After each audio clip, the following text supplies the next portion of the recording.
Ladies and gentlemen, we are live from the Isle of Man in the UK. This is John and Mike's MMA Corner. Welcome one and all to John and Mike's MMA Corner. MMA from a different angle. And before we kick off with obviously our usual saga of laughter and seriousness, professionalism, we're going to start by asking you all to jump onto Facebook, Twitter, the lot really, the social networking sites, and give some of our esteemed colleagues a follow, because their hard work really helps not only us and yourselves but just MMA grow. So first up we have MMA Scotland. We'd like you to also jump onto UFC Wreckage on Facebook. Their Twitter handle and their website is MMA Wreckage. We also have MMA UK, and their Twitter handle is We Are MMA UK. Jump on to Facebook to Fighting and MMA. We also have on Facebook and Twitter The Real MMA Talk. And last but not least, they're on Facebook, they're on Instagram, they're on Twitter. Can't miss them. If you like a giggle, you like a laugh, jump onto Funny MMA, kind of putting a light-hearted view on the aspects of MMA and the goings-ons. I thought it was serious. Exactly. So that's what you want to jump onto. Now what we're going to do is jump straight in to this week's edition. I still love that Bruce Buffer intro. Still gets me giggly like a little kid. Buzzing about it. Fucking love it. Anyway. Yeah, it was a good impression I did, wasn't it? Yeah, it was great. Yeah, you should maybe like do voiceovers all the time. It'd be good. I'm trying to look like him so I can take over when he decides he's had enough. The problem is you need to cut the weight, not put on the weight. You're doing it the wrong way around. We're similar weight? Yeah. His is distributed a lot differently than yours. Yours is all in one area. Because of the suits? Yeah. Yeah, that's a problem. Right, we're going to talk about the guests then that we have up this week. We have Adam Martin, who works for Postboy Fighters. He works like on the PR side of things for athletes. He talks about what he gets up to. Then we will also have, next up after him, will be Dan O'Connor, who fights on the Shamrock FC card on the 5th of December, taking on Nick McLean. He has a little chat with us as well. And then last but not least, we have Front Row Brian. To many people on the internet who use social media and Twitter, they will know him as Bruce, the face of Bruce Willis, but he also is a fountain of great knowledge and a great opinion, really, and he's a very honest person with it. So looking forward to having the conversation with him and sharing with you what he feels on certain aspects of the sport. We're going to review as well the last UFC card, UFC 78, that just went down in Mexico. And then we're going to talk about the UFC card that's going down in South Korea. Oh yeah. So two cards which are together, they're not that strong.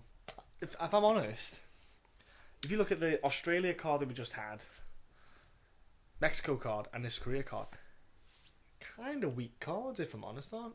In my opinion, I think they're kind of weak. This one coming up is, I mean, like Courtney Casey's fighting, so buzzing about that. But yeah, it's a weak. They're weak cards. They are weak.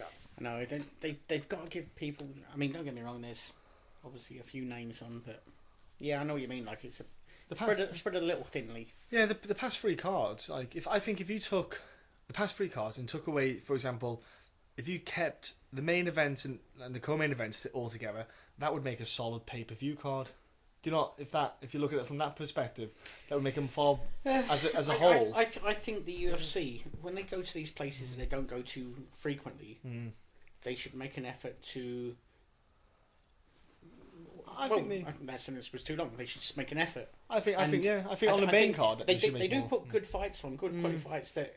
Because we've always said how when they come to UK or home based cards, say obviously around the UK. And Ireland, I mean, they're entertaining, but on an international level, they're not. They're not hitting. Big. Yeah, they're not hitting base. I think we're not looking for the third biggest card of the year. No, but I think a couple of fights. That's more important, on an international scale. I mean, they've got our interest, but I think something that somebody would fly in for. Well, I think a fight that means something, as in like like a top like 5 to 10 ranked middleweight or something. You know, Yeah, guys. and we're not trying to put down anybody that is on the cards. No, we're not. But what You I'm know, saying is, 'cause, like, a fight that could push a guy into the top 5, so to speak, or you know, that has implications. A couple of fights that have implications, I think, makes it a far more intriguing. For instance, a lot of people will fly to America to see certain fights. Yeah. And I'm not just talking about the big Vegas cards. I'm talking about some of the fight night cards. I mean, I've flown to Vegas for a fight night.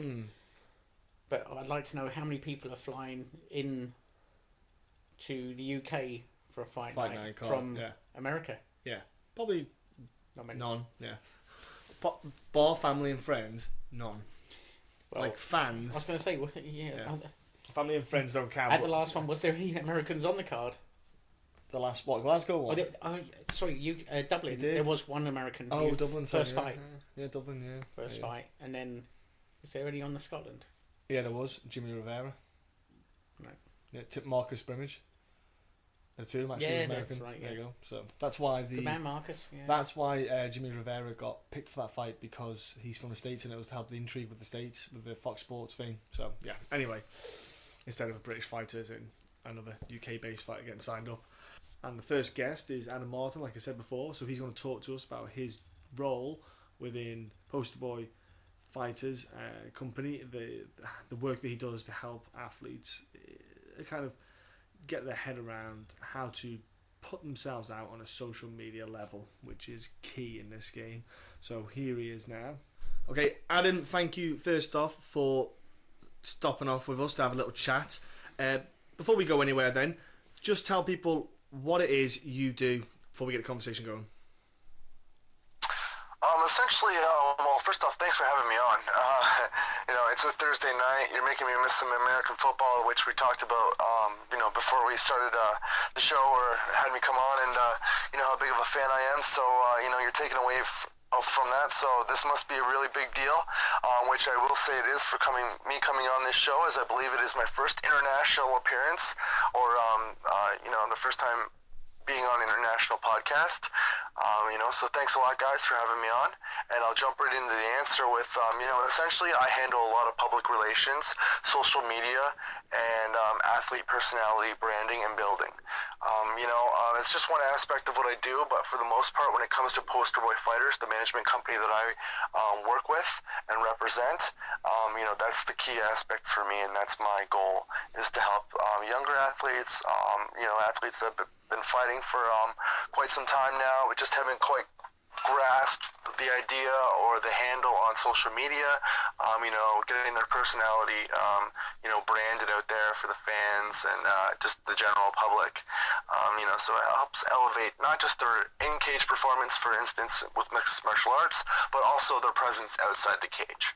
And that is a kind of key role to play, I think, because obviously when you're in the cage, a guy or female could only get potentially up to 15 minutes of exposure of their fighting skills, but on a social media, that's a daily thing, a way they can interact with fans and public. It's a much more full-time thing than the 15 minutes in the cage. So with that itself, do you then have to cater each person, because everyone's got their own kind of quirks and personalities? Do you have to then kind of work with them on that, and maybe, not to try to change it, but just kind of cater for that kind of person then? Oh, most definitely. That's a really good question, because a lot of people, I assume, would think that, I use a format, which I don't.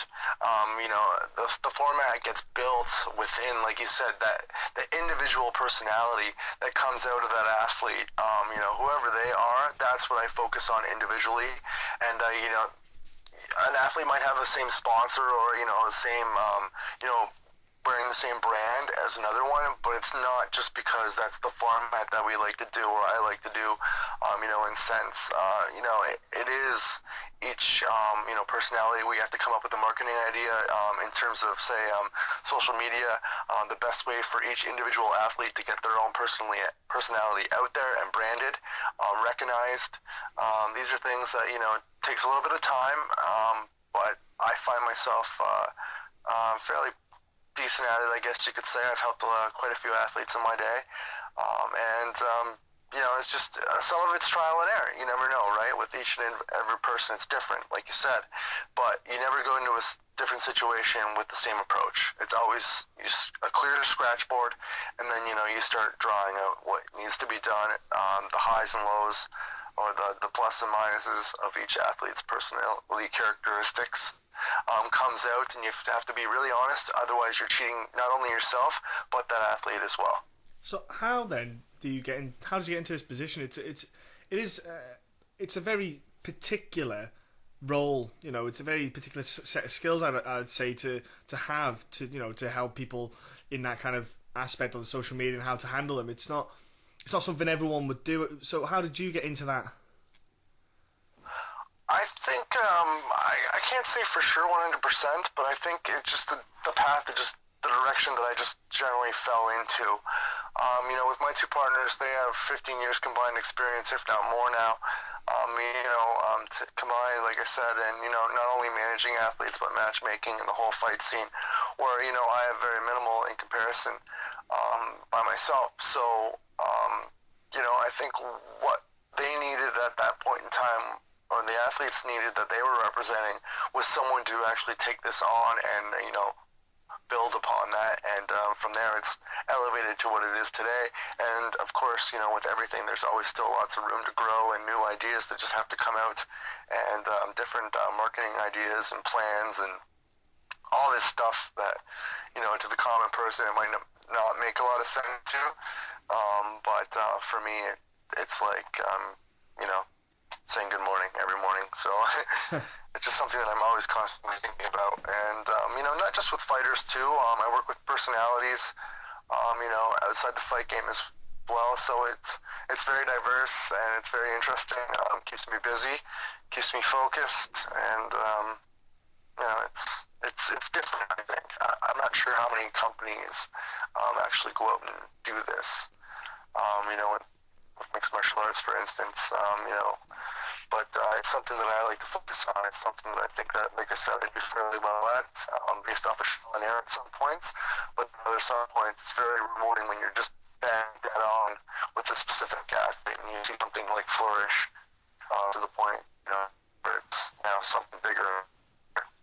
No, it is key that if they can flourish, and I think the key about that is for people who maybe aren't on social media a lot either, they might have maybe a Facebook, or they might have just that itself, and they might have it they don't put a lot on there, they don't post a lot. They won't realise how much it helps their career in a sense of building that fan base, building that following, and it helps market themselves to companies in a way, because if you can get yourself let's say 10,000 followers on Facebook, 10,000 followers on Instagram, Twitter, whatever bloody social media is out there, everything they do actually, by getting each follower, actually adds value to them as a fighter, and it does help them in many ways, which they probably don't realise at the time.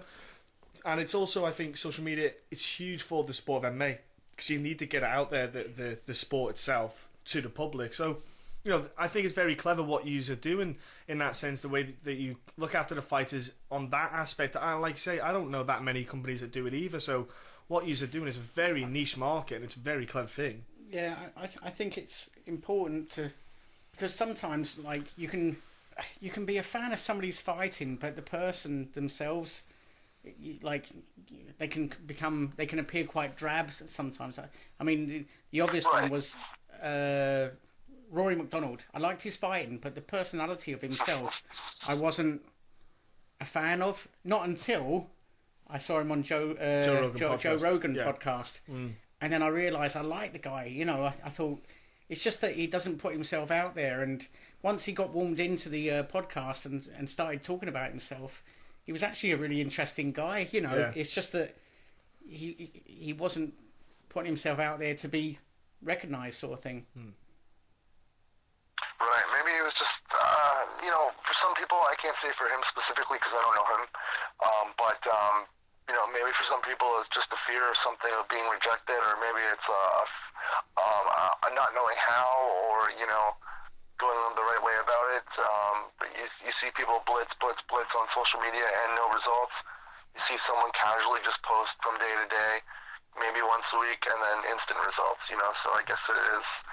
It just depends. I found that if you're a female, and I find that you somehow get a lot more interest on social media than you do if you're a male. I think it's the way they type. Yeah, I think it is the way they type. It's really strange. I know on Instagram, women get a lot more followers than men. In fact, they don't need to type. No, they don't need to type. It's really strange. They post a picture and suddenly they get a lot of interest. It's really weird. I think it's really good that they get the backing. It is. They get everyone backing them. Right. Yeah. I prefer it when they get the front end. Equal opportunities. But no, it is tough. Like on the social media side, like you say, you're right. You could spend all day just going and typing and nothing, and then like you say, a woman could just post one thing and they get a lot more attention. Having said that, Ronda's been getting a lot of love lately. She has, yeah.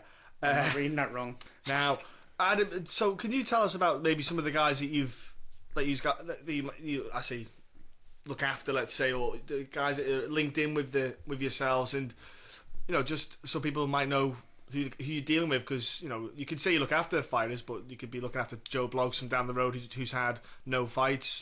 Can you give some names to us of guys that have fought recently or even coming up to fight, so people can maybe jump on to follow them? All right, so first off, I just wanted to say that I got two partners that work out of Missouri on a daily basis. Two respectable guys that I am very proud to say that I work with, again, every day. I've learned a lot from them both, and I continue to learn every day. As in terms of athletes, collectively, we work with UFC athlete James Krause, UFC athlete Zach Cummings, Tim Elliott, who was in the UFC, is now the flyweight champion for an amazing promotion titled Titan Fighting Championship, which is on UFC Fight Pass. And they have an event coming up, which I'll get to in about half a minute. But some of the athletes that I've just recently fought, we work with one amateur athlete. It's a female athlete, Serena De Jesus. She's out of Philadelphia, Pennsylvania. And she fought in Utah for the South Valley Slam event. Walked away with a really tough unanimous decision. Improved to 3-0. She's about maybe one or two more fights away from turning pro. We had a veteran fight on the same weekend on Saturday night. He walked away with his win. So that was great for Shamrock FC, another great promotion out of Kansas City. We have some fighters coming up on a Kansas City Fighting Alliance card, December 5th. And then, of course, we have some athletes on the Titan Fighting Championship card, December 18th on UFC Fight Pass. So, it's going to be great. Tim Elliott's going to be defending his title on that Titan card. Some new up-and-comers, a kid named Jason Witt, who's really talented. Anthony Gutierrez, Sharkbait Gutierrez is going to be on that card. It's going to be an outstanding card, just the one that you have to catch. And if you don't have UFC Fight Pass, sign up. Even 5 days prior to, you get it for free for the 7 days. Watch that event. I guarantee you'll be hooked. And, of course, watch out for those poster boy fighters. Yeah, I'm with you on that. When we push Fight Pass down everyone's throat. Yeah, nobody cancels it, do they? Yeah, it's one of them. It's when you go on a diet if you're short of money, don't you? Before you cancel your Fight Pass. It's not even that expensive for what you get. No. It's absolutely addictive, and you know what? And it gives you a library that like you say, they've got a Titan card, and again, we work with Titan FC. They've got an absolute stellar record, and Jeff has he's doing some great work with that promotion, and the link that they've got with the Fight Pass thing, it just really does add to the exposure the fighters getting. Like you say, Tim Elliott, do you know what? Definitely, I think Tim Elliott's great to watch. Love watching. Like his last, very entertaining. Yeah, we love watching Tim fight. His past few fights on Titan have been awesome to watch. He's been so impressive. Yeah, we're big fans of him, and we've had him on the podcast. Great guy to talk to. I was a bit taken back when he got his haircut though. I kind of like that caveman look that he had. Yeah, him bouncing around inside the cage, kind of gave that animal from the Muppets type of thing playing the drums, that kind of image for me. Hey, maybe he'll be able to see a little bit better, and maybe, instead of having the hair in his face, he can focus a little bit more and not having to brush it away. So, to each his their own, I guess. But yeah, as a fan, it was exciting to watch. Yeah. You can't see the flyweights at that speed anyway. Yeah. One last shout out before I head off. I'd like to give a shout out to a non-athlete that I work with, someone that you're going to get to talk to in a little bit. But a guy named Front Row Brian, I work with him on a daily basis. I help him with, certain things behind the scenes. So I just like to give a shout out to that guy. And if you're listening and you're ready to tune in, this is the guy that you want to listen to. I'm just here as the warm up or the intro guy. But Front Row Brian is the show, the icon, and he's got a lot of good stuff going on too. So that's all I have to say about that. He is. He's got his own podcast with Filthy Tom Lawley. He's an awesome dude. I am looking forward to getting him on. Well, before you do go, how can if I say for example, if I'm I'm a fighter and I'm interested in having you to maybe talk about negotiating, maybe working together, etc. Or how can people do that if they want some help? They can follow me on Twitter. My handle is AdamMPR, and then obviously my email amartin MARTIN @posterboyfighters.com.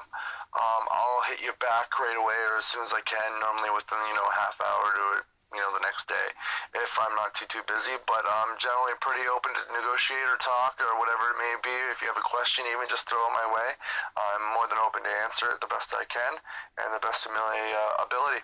And he does work with top athletes, as you heard before, so you're in good hands if you get to speak to Adam. So we do suggest, if no one has got an agent or anyone is interested in it, drop him a message. We will, as always, put this information on our Facebook page when with a picture of Adam and stuff, and so you can, if you do forget or don't have a pen and paper to hand, it will be on our Facebook page for you all to quickly jot down and use. Okay, again, Adam, thanks very much for speaking to us, and it's not a problem. It was great. I had a great time. It was great. It was great to pop your cherry on the international scene. So we'll It's just a shame for you that it was I feel like us. I need to go out and have a shot of whiskey and a smoke now.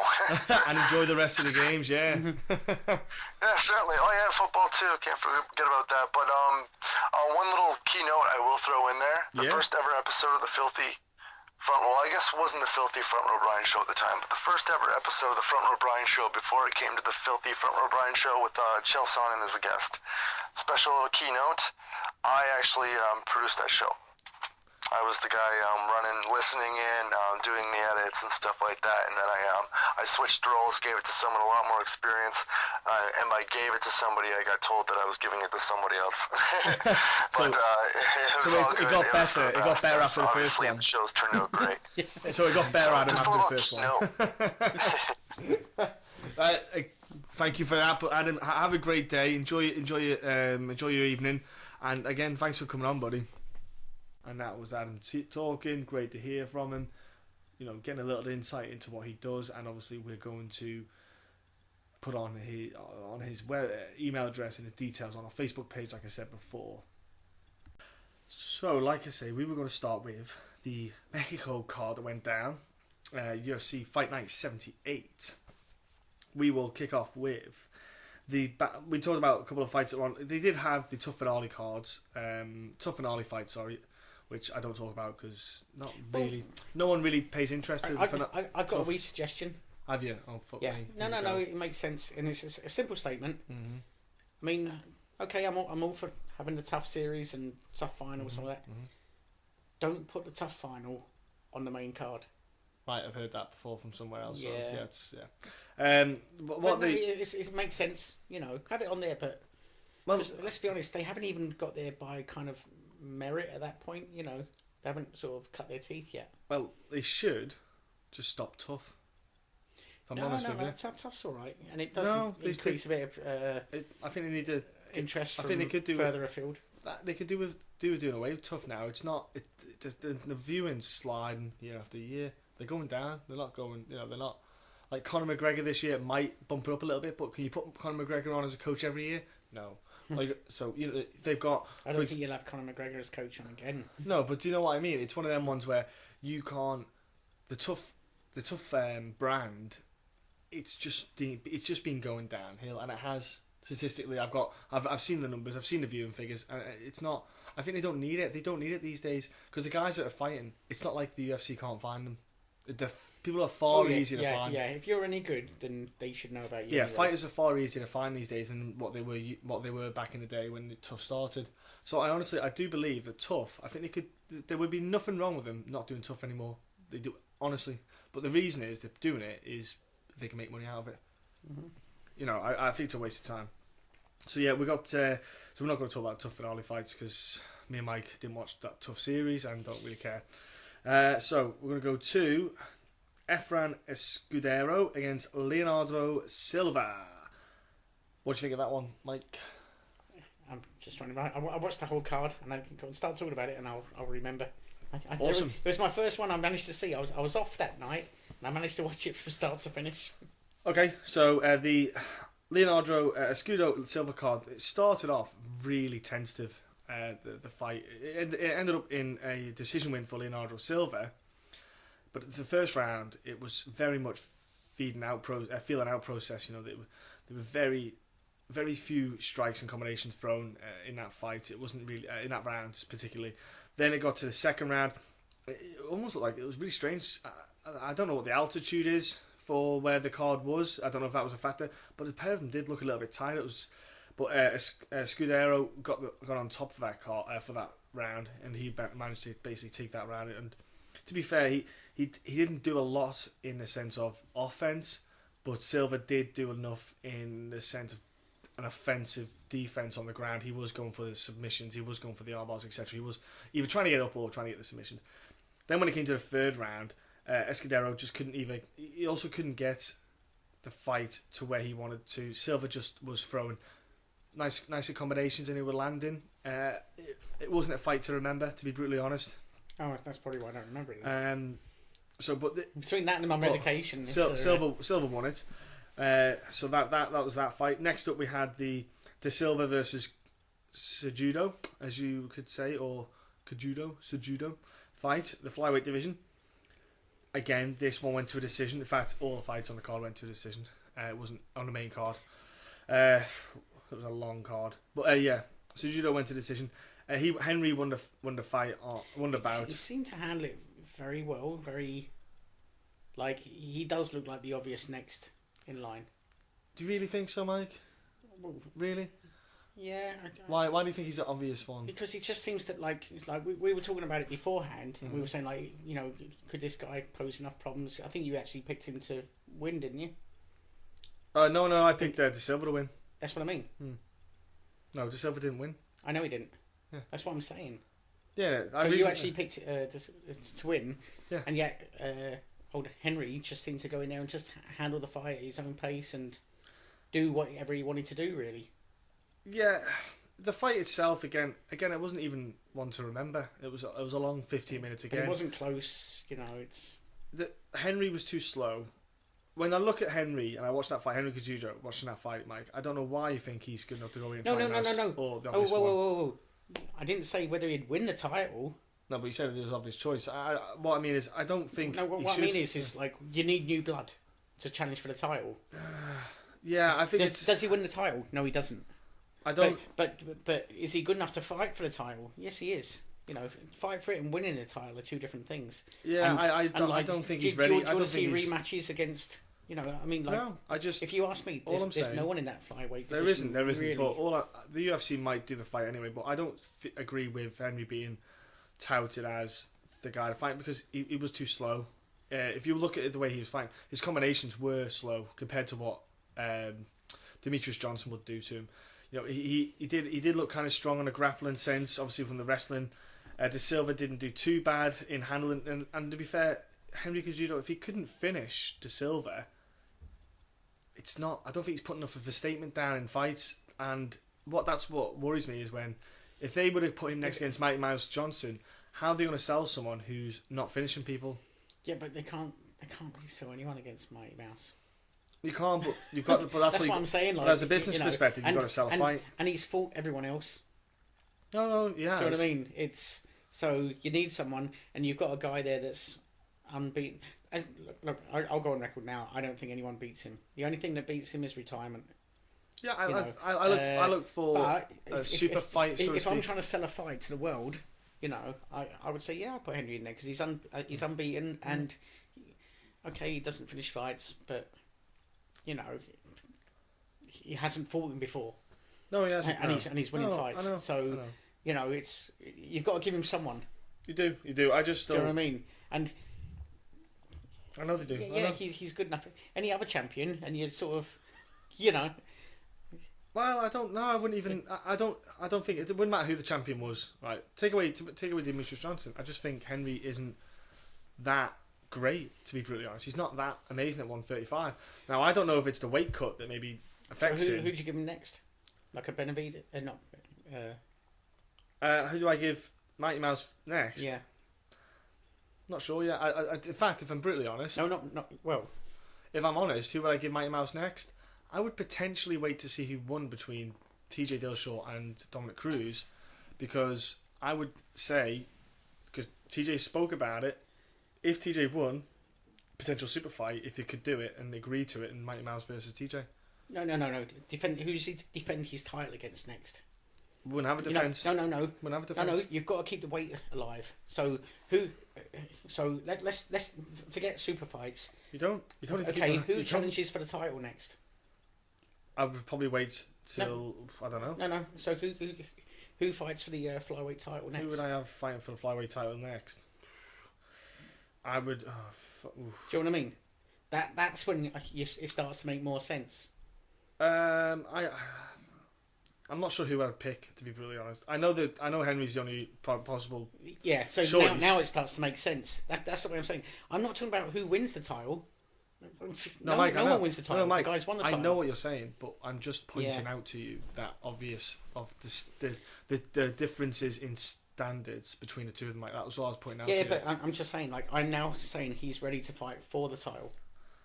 I don't believe he should have to fight anyone else now. He's and if you're going to sell me something that I haven't already seen. It's frustrating because do you know what I mean? He's not someone you sit there and think he's been awesome to get the title shot, and that's a shame because I think it's a worry to think that someone in that weight class hasn't done a lot to get the title shot. If that makes sense. Yes, he's won, and that is a lot to do. But what I mean is, like Demetrius Johnson, when you watch John Dobson fight. Fuck yeah, that was awesome watching him fight because he's fun to watch, he's exciting to watch, and he can put guys away. Yeah, and moves and everything else. Benavidez can put guys away. Yep. McCall could put guys. There's a handful of guys who fight in that division who can put guys away. When you're not putting guys away, like John Lineker was an idiot for not making the 125. But if he could have, you get a guy like John Lineker who could put people away. So you've got someone who you can sell. You got a finisher. Like unless Henry Cejudo is doing a Holly Holmes and not putting everything out there and hiding everything until he fights, which he probably isn't, but fuck knows. We'll go to the co-main event, which was Ricardo Lamas against Mr. Diego Sanchez, making his debut at the L featherweight division. Yeah. Again, I went to a decision. That guy's built a scar tissue. Wow. He could go down another weight category if he took away his scar tissue. Do you know what the real bummer about that whole fight was? That leg injury. Yeah. Diego Sanchez got a leg injury in the fight, and I say leg injury. No, I'll rephrase that. He got obviously the leg kicks from Ricardo Lamas and affected, and he ended up getting an injury from the leg kicks. But what's a shame is you couldn't get the full fight. Wasn't a full fight with the injury. You didn't have that crazy movement and no. But the problem was Ricardo Lamas for me. He was very clever in his fight though, but yeah. Do you know what? I'm just disappointed with the way that fight went down because of. I thought it was going to be fight of the night, and I'm sure it potentially could have been fight of the night, but you know. So what did you think? Watching the fight? It's a shame, to watch. It's not. I mean, it was good to see his guts come out, and how he just sort of bit down in his gum shield, but he was never going to quit. He was never going to quit. It was one of those ones where you got the win, Yeah, I think for Lamas it looked like he played it safe when the leg injury came, but the thing is because he played it safe a few times, he opened himself up a few because Diego Sanchez's footwork depleted just to a minimal standard really because he was limited. He was very flat-footed, but Ricardo Lamas was letting Diego able to come forward, and instead of moving to a lateral angle. He wasn't. Lamas was just coming back. Yeah, he could have easily put him off balance. And he was caught, and he did get caught a few times. And I think that for me, that really showed for I really accentuated Lamas's kind of difference in level of he's never going to be that 145 champ. As much as he wants to try and get to that level and get to the belt, he's never going to get there. The best of the best are going to beat him. The best fighters in the 145, they would have been able to manipulate that injury. Not obviously because Lamas was going for kicks as well, which were just. If you're giving Sanchez angles, he wouldn't have been able. His footwork wouldn't have been good enough to. They wouldn't have been quick enough to catch up. He just wouldn't have physically been able to catch up quick enough. And you'd have put him off balance, etc. The leg, well, it's like it's not putting off balance. Or what you do is you punish the damaged leg, and as horrible as it sounds. Well, no, Lamas was trying to do it, but the problem was he did do it a couple of times, but then he didn't carry it on. No, he did, but he made it too obvious for the leg kicks and didn't set them up properly. So then Diego Sanchez knew like it was coming too early, and he was able to get out. He was able just to move the leg out of the way. Lamas should have really. I don't know. He should know this anyway, but he definitely should have set up that leg kick a lot better than he had done in the fight. But also, I think that Lamas, he did try to get Diego down a couple of times, and the game did go to the ground a bit. But I wasn't overly impressed with Lamas's performance. I was even surprised that he didn't even switch and go to the other leg. Because Diego. Lamas didn't attack the other leg. The leg at the back. Well, no. As he starts to back him up. Yeah. Towards the cage, then attack that leg because he's not going to check it or anything and just take his movement out altogether. No, he's not. But to be honest with you, I mean, I think he's just trying to play it too safe. No, he couldn't have hit his back leg unless Diego had his back flat up against the wall. But there were times that he did.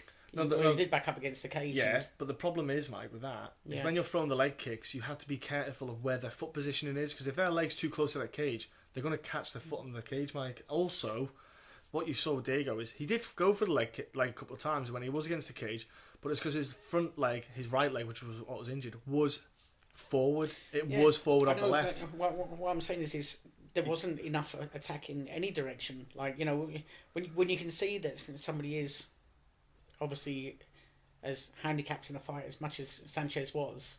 He was handicapped to an extent. I mean? I thought to myself, like, he did sort of like, go off the ball a little bit. He just played it safe. That's all it was. He just played it very safe. He just knew that he could just pepper away at Sanchez and get the decision win, and that's exactly what he did. He got what he needed, especially coming off that KO loss to Chad Mendes. He got the 15 minutes under his belt, which is actually invaluable. It is handy to get under his belt because he got the first round finish from Chad, and then he gets a nice little W, confidence builder as well. He gets a W under his belt. I do think his next fight's going to be a lot more challenging than the Diego battle anyway, because although Diego looked good, when you think Diego looked good at the weight at featherweight, he did look interesting. He didn't. Do you know what the thing was though? He didn't look super overpowered in the first round, especially when Diego had his leg. He didn't look out of that weight class. He looked like he fit in that weight class. So I think he won't be as dominating as some people might think, because he's dropping a weight class as well. I think he maybe should have went to 145 earlier, from the looks of it. Yeah, because he hasn't got that youth on his side. And the other thing is, you think to yourself, he lost this fight. If you think as well, he's technically lost like 4 or 5 in a row now. Because take away the Ross Pearson one, which he didn't win. That's like, it was, because he had 3 losses, then he had the Ross Pearson one off the top of my head. Or was it 2 losses before that? He's had a few. I'm trying to think, is he, except for Koscheck, is it just himself and Koscheck that are still fighting out of that series? Oh, still fighting? Yeah, still current. I would have to see everyone on there to see who's still fighting, because they could be fighting on a random regional show that we don't know about. Yeah. Well, do you know what I mean? They could. Well, then somebody that's still in that top echelon, sort of, probably, yeah, probably. Probably. I think so. So we'll go to the main. Anyway, we'll go to the main event, which was Neil 2 weeks' notice Magny. Seems to have made his career lately on. Stepping in, being gangster against Calvin Gastelum, and that fight went as well to a decision after 5 rounds. First 2 rounds. Well, I'll tell you what. First off, I think if it's a short notice fight, I think it should go from 5 to 3. Because if the guy's willing to come in short notice, I think you should give him the benefit of that. Unless it's a title fight, a title fight is different kettle of fish. But I think if it's a non-title fight, I know main events do want to do 5 rounds. I think if a guy's like being trying to save a card, I think the least they can do is say, right, okay, we don't expect you to be 5 round fit because that's different training to get ready for. Yeah. We'll give you 3 rounds I think they should do 'cause that. there's no reason you shouldn't be 3 round I think fit all if it's year round. if it's 4 weeks notice, fine. 5 weeks, five rounds. I think, but like a 2 week, I kind of thought that to myself. Yeah, of you late. can't really do much in 2 weeks. You can't. You mainly Mostly focus the on thing is weight. making weight. It's Yeah, making I was weight. going to So say, yeah, you're dieting, Mark. you know, I truly think that they should have that kind of in there where if it's short notice fight, it should be 3 rounds because I think it evens out the field a bit more. But the first well done goes to Kelvin for making weight. Yeah, I know. Kelvin made one. Do you know what? He looked good at 171. Yeah. Like, And I tell he you looked what, better than he has done before. in case I forget to say it at the end, never looked tired. Both. And looked. Both Now, fair didn't enough, look Neil bad. came in. Yeah. Obviously, yeah, he didn't have an awful lot of time.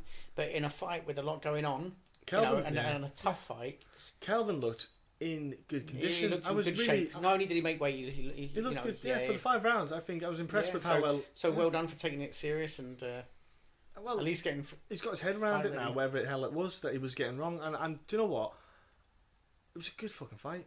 It was a good fight. I tell you what, if he could have done more in either of those first 2 rounds, he'd have taken it. I don't agree. I know they said it was a split decision, but I don't think it was a split decision at all. I think it was a clear win for Neil Magny. Why do you have him on Horan? Yeah, the last 2 rounds, I would say, were Kelvin's. You see, I know Neil Magny got knocked down, but in that last round, Kelvin wasn't the one dominating at the end either. Who was having their back taken? Who was out grappled in that fight? Kelvin Gastelum. Like when it came to the jiu-jitsu or when it came to the grappling and wrestling, Neil Magny had him all day long in that fight. And yeah, Kelvin got him a couple of times in some positions, but majority of that fight was literally you had Kelvin coming forward, Neil Magny using excellent footwork. Oh, and to be honest, Neil Magny definitely in those first 2 rounds had definitely the right game plan. No, I think the whole fight really. It. I do you know what? I wasn't sure at first. I watched the whole fight, and I'm telling you now, the footwork of Neil Magny, the jab that he was using, he wasn't throwing power into the shots because he knew he probably didn't have the 5 rounds of power, so he was just peppering him with shots, nice combinations. His grappling was just a nightmare for Kelvin. Like when he got on the ground, Neil was all just swarmed all over him. Oh, he was like a nasty rash. Had a lot of and Kelvin. I'm telling you now, he did do well in the grappling exchanges, but Neil always had his number. It seemed pretty much most of the time, and I really feel watching that fight through. No, I can't see how Kelvin, if he did a little bit more, would have made a difference. I mean, don't get me wrong. I think this is. I think the right man won. Yeah. Change my words. But yeah, you know. Anyway, it was what it was. So the right guy won. I'm not saying that I thought it was controversial or anything like that. But no, it's not. I think it's something. I don't think it was a split. I think it was a clear win. But you know what? When you lose, I don't know. It's like you think to yourself, like, could he have done more? And to have the more gas in the tank at the end, you think to yourself, hang on, you're not a spent force. No, you see, that's I know, but if you're getting outclassed and you're not, that was the problem. It's not that he didn't exert enough effort. It's just that Neil Magny was very clever. Shut down his game, like Well, he used his range, so Neil Magny outpunched Kelvin by a mile. Like there was literally about maybe an 80 punch difference. And there was 80. a huge size difference in this one. Well, reach, height, height and reach. It was Neil landed it was like trying to fight your dad when you're young. Yeah, it was. But Neil landed so many more strikes. Yeah. Kelvin couldn't get into that striking game. He didn't have the footwork. Didn't have the right combinations. He was always overreaching with his strikes. He could not. Like, of course, he did drop Neil Magny a couple of times, and that again would have been due to Neil Magny. It would just be fatigue. Tiring. Like, he started to walk in custard later on, like, especially because of for Neil Magny with the amount of fights he's had. But he's had a busy year. Like. Well, he's been a busy boy, but the thing is, I think Neil Magny himself, he done an excellent shift. I think Kelvin, obviously, next bout he gets will probably. I think the style didn't suit him either. I think if he gets someone else next time, Kelvin will probably finish whoever he fights next. Because in the way Kelvin fights, he is a guy who will just grind the shit out of guys and beat them. Like he is a good grinder, but Neil Magny just showed absolute class in that fight. Absolutely impressive was, and I do think he won that fight a lot clearer than what those silly judges scored it. A lot clearer than honestly, I think a lot clearer than what you think as well. Honestly, watching that fight different. Oh, different kettle of fish. But yeah, anyway, I'm not disagreeing that about the result. So we're going to go now to have our guest on, like I say. First guest, so to speak. We're going to have Dan O'Connor, who's taken on Nick McLean on the Shamrock FC card on the 5th of December. So here is Dan for you now. Okay, Dan O'Connor, thank you very much for coming on to speak to us. You are fighting on the Shamrock FC card that's coming up in December. You're taking on a gentleman by the name of Nick McLean. Now, this matchup, are you looking forward to obviously you were happy when he got signed up. Are you looking forward to this opponent that you've got as well? Oh yeah, I'm really looking forward to beat the crap out of this kid. He runs his mouth quite a bit, so we can't wait to lay hands on him. Ooh, spicy. Yeah, well, I was going to say, sometimes guys like to use the trash talk to, for example, I think Bisping is a good example of it. In fact, that Bisping, you really? No, it sells. Sometimes trash talk gets the attention and it gets to sell, but then sometimes guys use the trash talk for their own personal confidence. That helps them motivation. Do you find that with this guy, he's more of a guy just trying to use his mouth to try and cover up his flaws, maybe as a fighter? Or do you think he's just a fool? He's definitely not trying to build it up, because he actually was trash talking just to personal messages that weren't public. I made them public, but they weren't public. So he's definitely trying to either talk himself up, or he's been in the past been able to scare people, but me off the wrong tree if he's trying to scare me. So he's trying to make himself think he can actually win. So it might be the intimidation route sort of thing.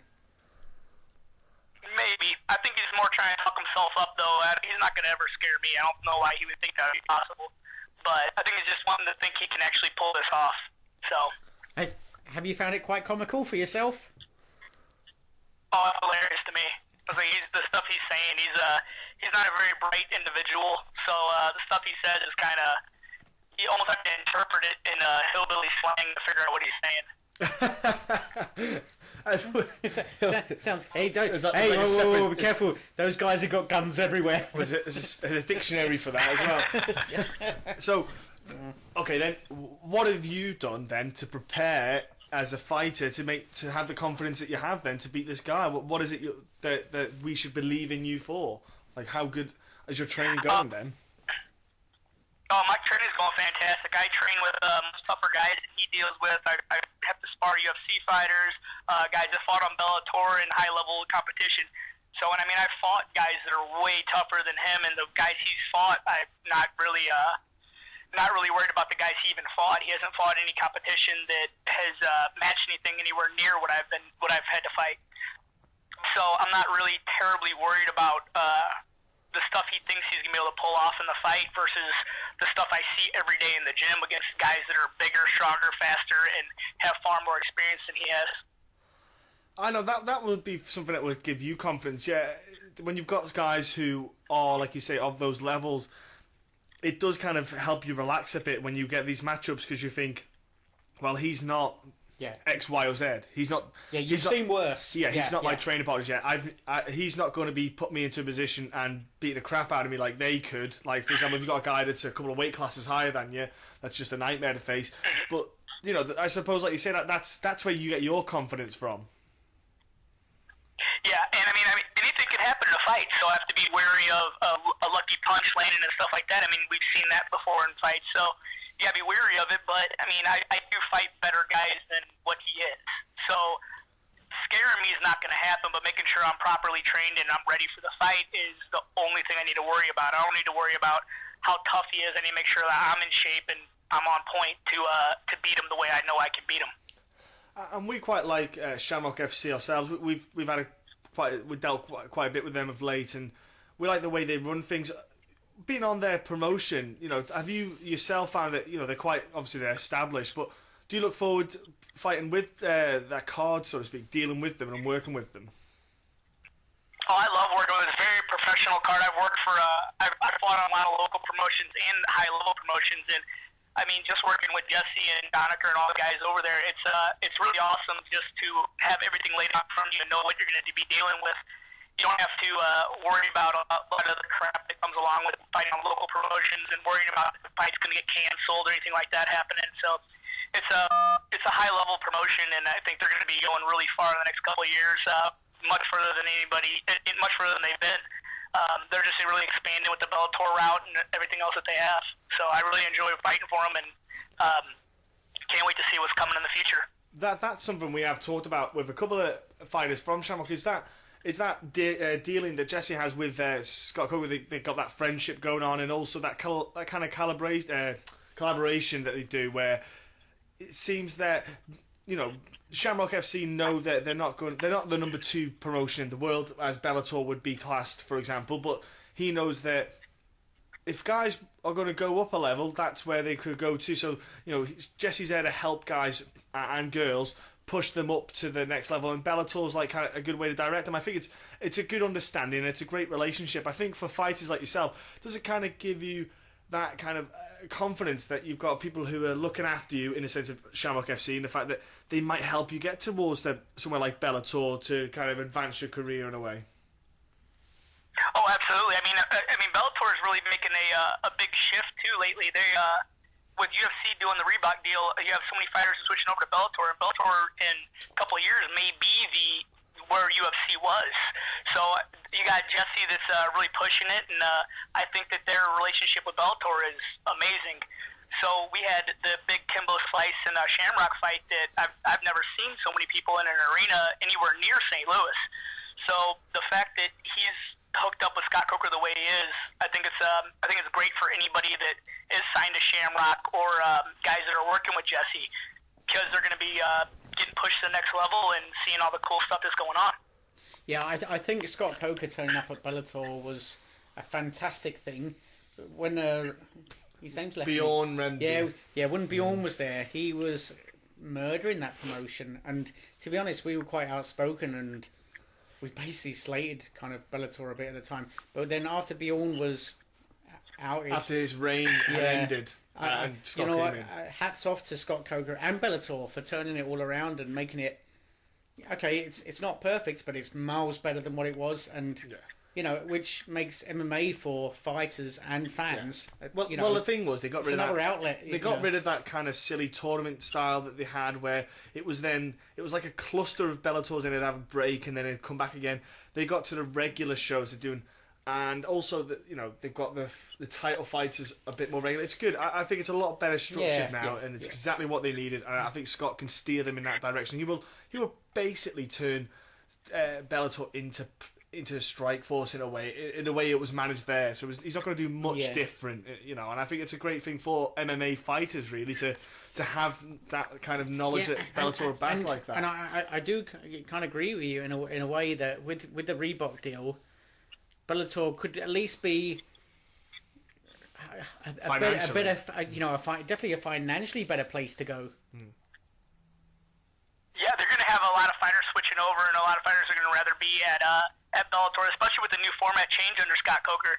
With the old format they had, I mean, I still liked watching the fights, but the format was a little off, and I mean, it wasn't something you're used to that you see in usual fights. I mean, you look back at all the organizations that have come and gone, and the team, like you had the teams set up for different organizations where they were trying to fight under like the Pythons and everything. It just wasn't a good format. It didn't sell. It was hard to keep up, and especially with the format they had where it was the tournament, it was hard to keep up because it wasn't like a weekly thing where you saw who was winning where, and you couldn't really get behind a fighter because you barely saw him and you didn't see a whole lot of media on the guy.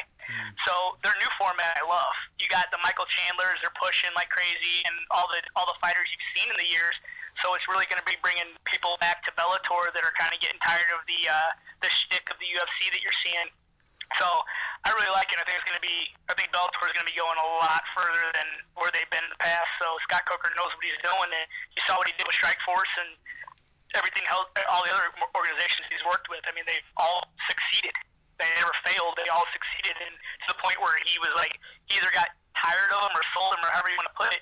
But they all succeeded to the point that I think that he was happy with where he was with the organization when he left it or sold it or what have you. And I think that also helps for Shamrock as well. You know, knowing that there is that link.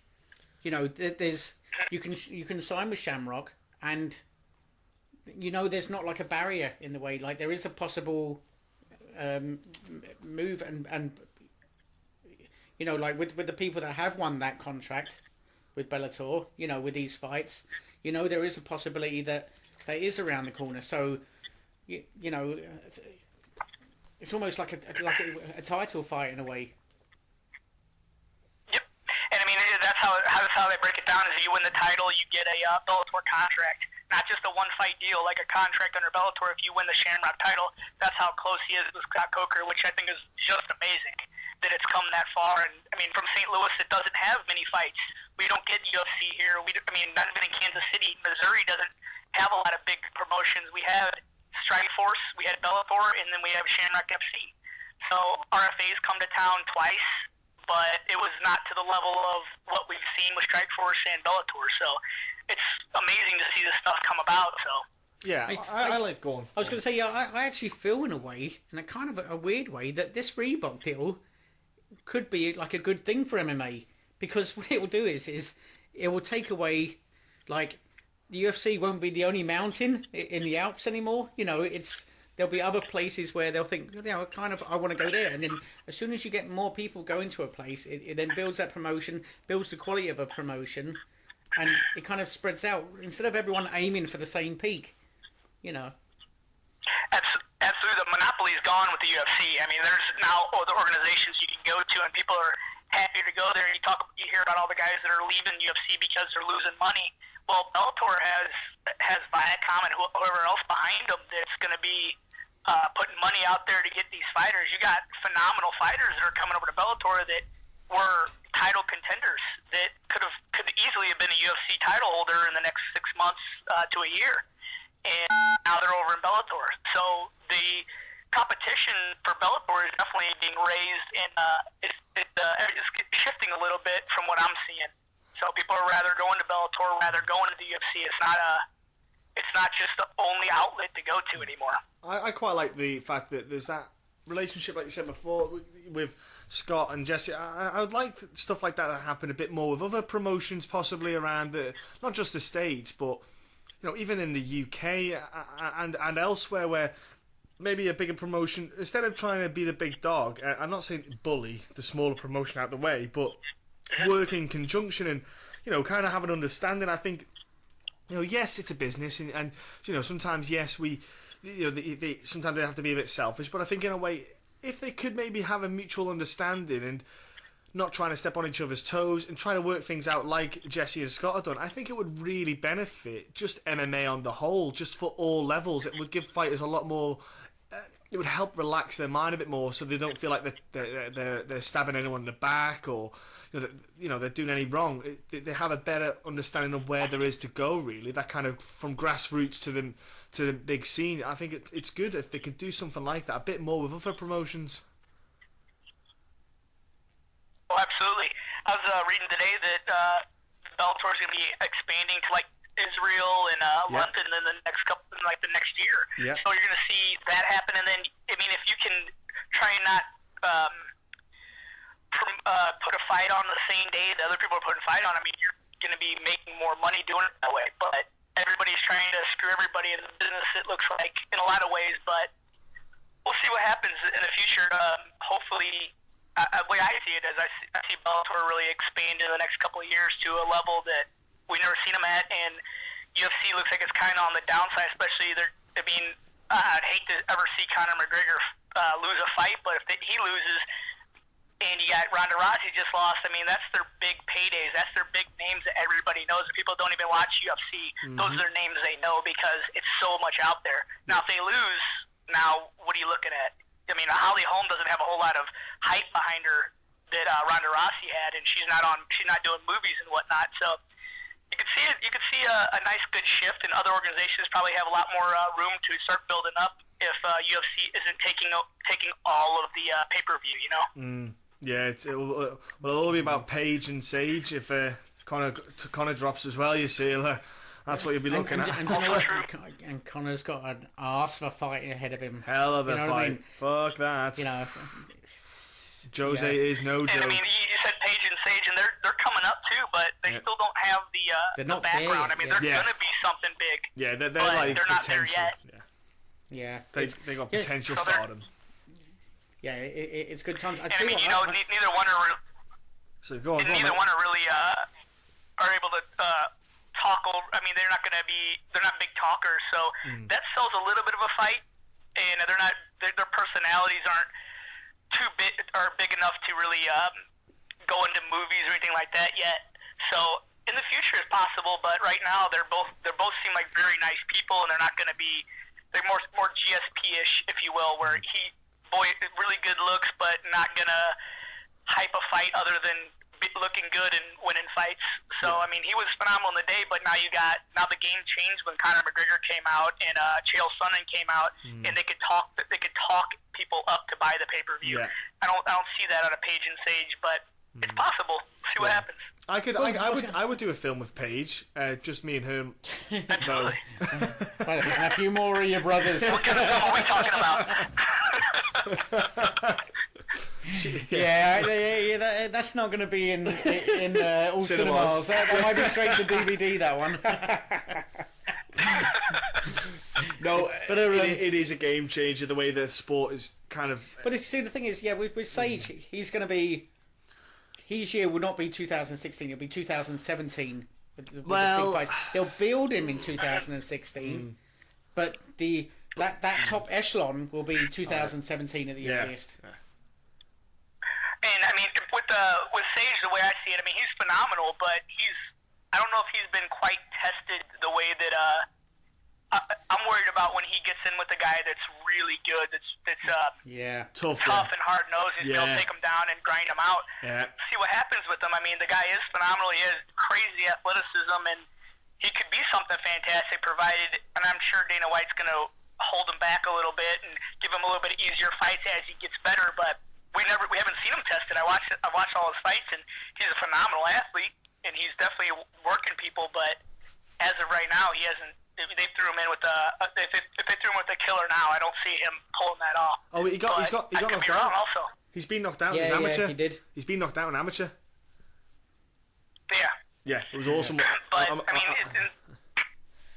and he fought on he fought on a same promotion pretty much most of his amateur career.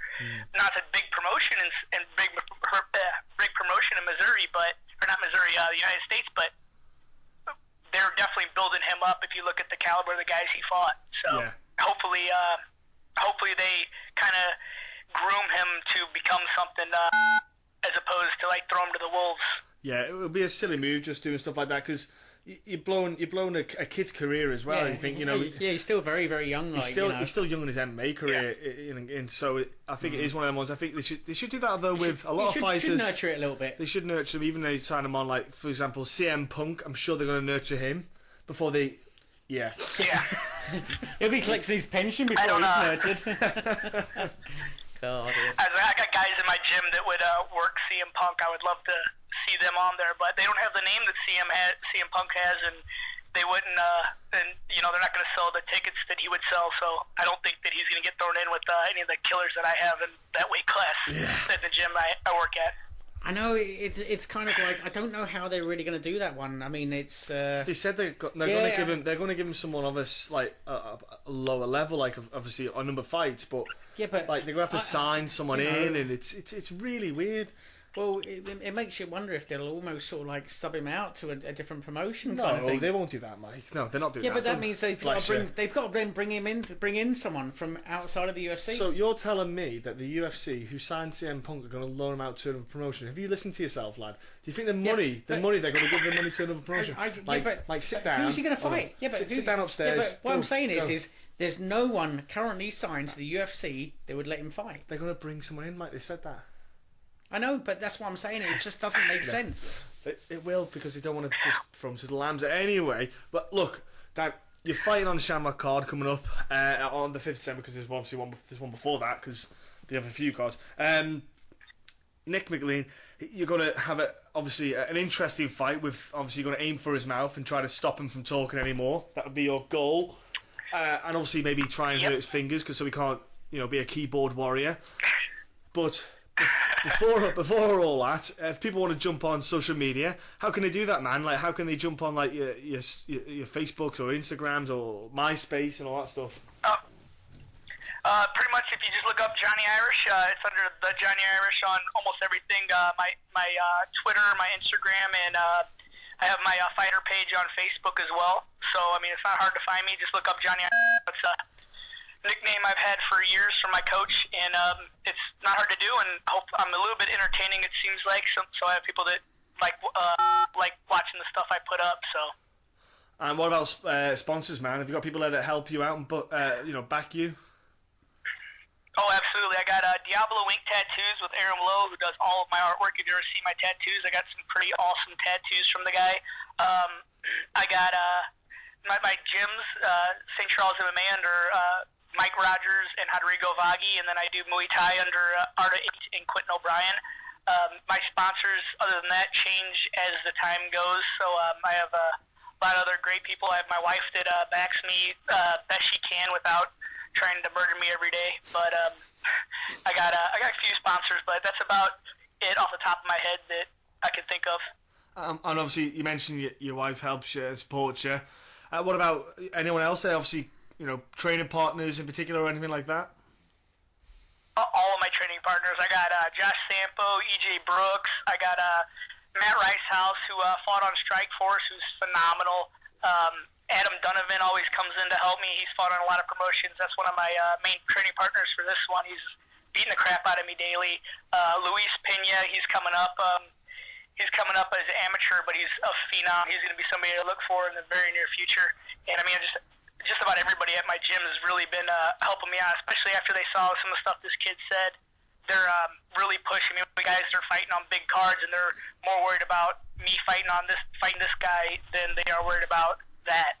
So, and guys will come out and visit me at my strange weekend job and hang out there. So I work at a strip club on the weekend, so I get to see all my buddies that come out and hang out with me. Yeah, because they all come out to hang out with you. Yeah, it's all about you. That's why they're seeing you. Yeah. But there's not a lot of hanging going on. The strippers come and see them. If you feed the strippers are around you. Trust me. Ooh. Do they pick up the fag butts as they roll around on the floor? Say no more. I tell you what, we had Josh Sampo on the podcast a while back. Yeah, we did have Josh. I'll tell you what, though, we'll come and see you as well at work. I think we'll have to schedule. We'll even come on your day off. Yeah, no need. It's all right. We'll wait. Whether you're there or not, we'll get a drink and wait. Yeah, I've heard they're lovely to talk to. Yeah, they are. I'm sure they are lovely girls.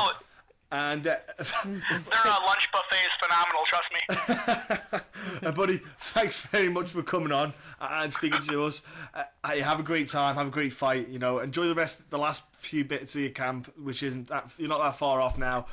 And just enjoy putting a show on. And anyone at home who wants to watch the fight, you can on Shamrock FC, the website. Go on there. You can pay to watch the whole pay-per-view. They have them on all the time, so you can always do it that way if you can't make it to the event, and you can watch it anywhere in the world. So make sure you tune in. And yeah, like I said, thanks for coming on and giving us some of your time. All right, well, thank you very much for having me on. I appreciate it. Okay, that was Dan there. Okay, like we said, he is fighting on the Shamrock FC card on the 5th of December. And you can always go on to the Shamrock FC website to log on to purchase the card to watch if you wish to. And that's for anyone in the world. They can do that. Next up, we're going to talk about this weekend you have got other cards around the world going on, other than this UFC card we've got going on Seoul. We have Made for the Cage in the UK, which we had our guest Tommy Quinn fighting Matt Inman. You've also got Colin Fletcher coming back at welterweight. You've got James Mulhern coming back as well. So there's a handful of fighters going on up in the Newcastle direction, northeast kind of way, on Made for the Cage. You've also got KSW going down in Poland. You've got what other kind of cards is there in the world going on? I don't think there is any of us really big cards, so to speak. I say Made for the Cage. It's a pretty good card, and the implications could be quite interesting, especially with James Mulhern at heavyweight. He might go on further to maybe somewhere like Bammer and fight, because he is 7-1. So yeah, those fights are on. Then I've got the UFC card. Oh, you got LFC as well. Jack Hermanson is fighting this weekend against some dude, and I just can't remember his name. I think Hermanson's going to go through him because he's fighting again on 12th of December down in Italy. So that's going to be interesting. So we're going to go to South Korea with the UFC in a card that we said before isn't the super strongest card. Yeah, just as simple as that. Like I said, I am super excited that Courtney Casey's going to be back fighting. She's taking on the opponent who lost to Joanne Calderwood on a debut, which was Hoon Hing. So, yeah. So that's who Courtney is fighting. Super excited to see her back on the card. We're going to start with so we're going to do the main card on this Fight Night card. We're going to start with Do Hung Chow against Sam Cecilia. So, ladies first. Who have you picked, Mike? What, you want some advice? Go on then. Who you picked, Mike? Oh, right. I'll tell you what, right. I love watching Sam Cecilia fight. That's great. I kind of got to go against him on this one. Right, so you went for Do Hung Chow. Yeah. Why have you went against him? They're both finishers. Do Ho Chow, or whatever his name is, hasn't been finished. Fair enough, he hasn't been living in the UFC for a long time. Mm-hmm. Maybe it's, I don't know, Sam Cecilia can be beaten. Right. He does, obviously the risk you take by going in there and being an assassin is that you do get assassinated sometimes. Assassinated, I should say. Yeah, I was thinking that way. Yeah. For all you that are trying to follow me English, don't follow that one, will you? Yeah, so I don't know. I want to go for Sam, but I think that. Yeah, I've not went for Sam either. I've went for Do Hung Chow again. He is the other guy. He has got so much. He has got so much potential. This kid as well. He is from South Korea. He's got great power. He's got really good hands. Like overtime. In his first UFC debut as well, he looked really well. Actually, during that time, it was like over in 18 seconds, and but just seeing that brief moment of how he performed with like the jabs and the overhand right, but you saw how much power that kid's got. He dropped his opponent, went straight over and finished him off with like a little flurry. But you can see the kind of potential this guy's got. I think technically he might be a technically better striker than Sam Cecilia, though. Sam Cecilia, like you say, he is a bit of a brawler. He will want to get the grapple. He will want to grab him and get him against the cage. So, and that's Sam's goal, will be to get this. See, the thing is, Sam, if he can lay hands on me, he will test his chin. So we'll know if this guy can take it as well as give it out. Yeah, I think Sam's going to try and get the fight to the cage and just grind him a bit more than trying to keep it standing toe to toe in the middle of the cage. I really do see that going that way if he can get it that happen. But I do see maybe probably finishing Sam Cecilia, because I think speed is one factor in this fight that's in Do's favour. Next up we have is Alberto Mina against Mr. Sexy Akiyama. Yeah. So, Mr. Mike, I'm picking Mina for this one. Alberto Mina. Why's that? Okay, now my reason for this is age is going to be a factor. Yep. Now, I know Akiyama is a machine, and he has got incredible genetics. He's not the most... And he's gone down... he's not the busiest fighter in the world, is he? No, he's gone down as well from middle to welterweight. Yeah. Now, and especially at that age, it surprises me. Especially, I think, like I say, he's not the most active, Akiyama. He's had 6 fights since 2009. Yeah, I was going to say, he has actually fought in the UK. Now, for anyone that's come to the UFC in the last... You mean Alberto Mina or Akiyama? Akiyama. Right. Yeah, he fought Michael Bisping in the UK. Now, for anyone that's come to the UFC in the last few years and saying, like, I don't remember that. Yeah, it was... Because it was that long ago. Yeah, it was that long ago. That was the one where they said that was the last time they came to the UK. No, and then there was a big break. No. That was the nut shot. Yeah. That's how you remember that one. Yeah. It was that massive nut shot, and they kind of went, oh, I heard that, and... That's how I remember that fight. Yeah, this was the one where we had the break from the UK for a few years, didn't we? Yeah, I think, for Akiyama, like I say, and he's only 2-4 in the UFC, and considering he's not been that active, I also think Alberto Mina, he is a finisher, and he's finished every fight. Even though he is himself, he's 33, but he's not the most active fighter. But the thing is, I think you are finishing fights, you're not in there a lot. Well, that's what I mean. I think I think a big factor is Alberto is the finisher in this fight, and also he's got that kind of youth on his side. Even though he's not young, but he's not that I do think it plays a factor because Akiyama has so much outside of MMA. Well, yeah, he's. I mean, Like he's a superstar. Like, yeah. He's in films, etc. You know, he is like a megastar. Yeah, and he literally does fight now and then. It's pretty much. I think it's purely like it's almost his fun time sort of thing. But the thing is, they know the UFC know that how much attention. Oh yeah. Brings. It's like Brad Pitt saying that he wants to have a go at yeah. MMA. Yeah, it would Of course, you would sign him up straight away Yeah. because you're going to have 10,000 screaming women. In Yeah. So, but again, I picked Mina for that one. Did you pick him as well? Did you? Sorry. Yeah. Alberto as well. Okay. Co-main event. That inactivities, it's a huge factor. It is huge. on the body, like. So we've got next up is Dominic Waters against Dong Hung Kim in the welterweight division. So, Mike. I'm going for Kim. Okay.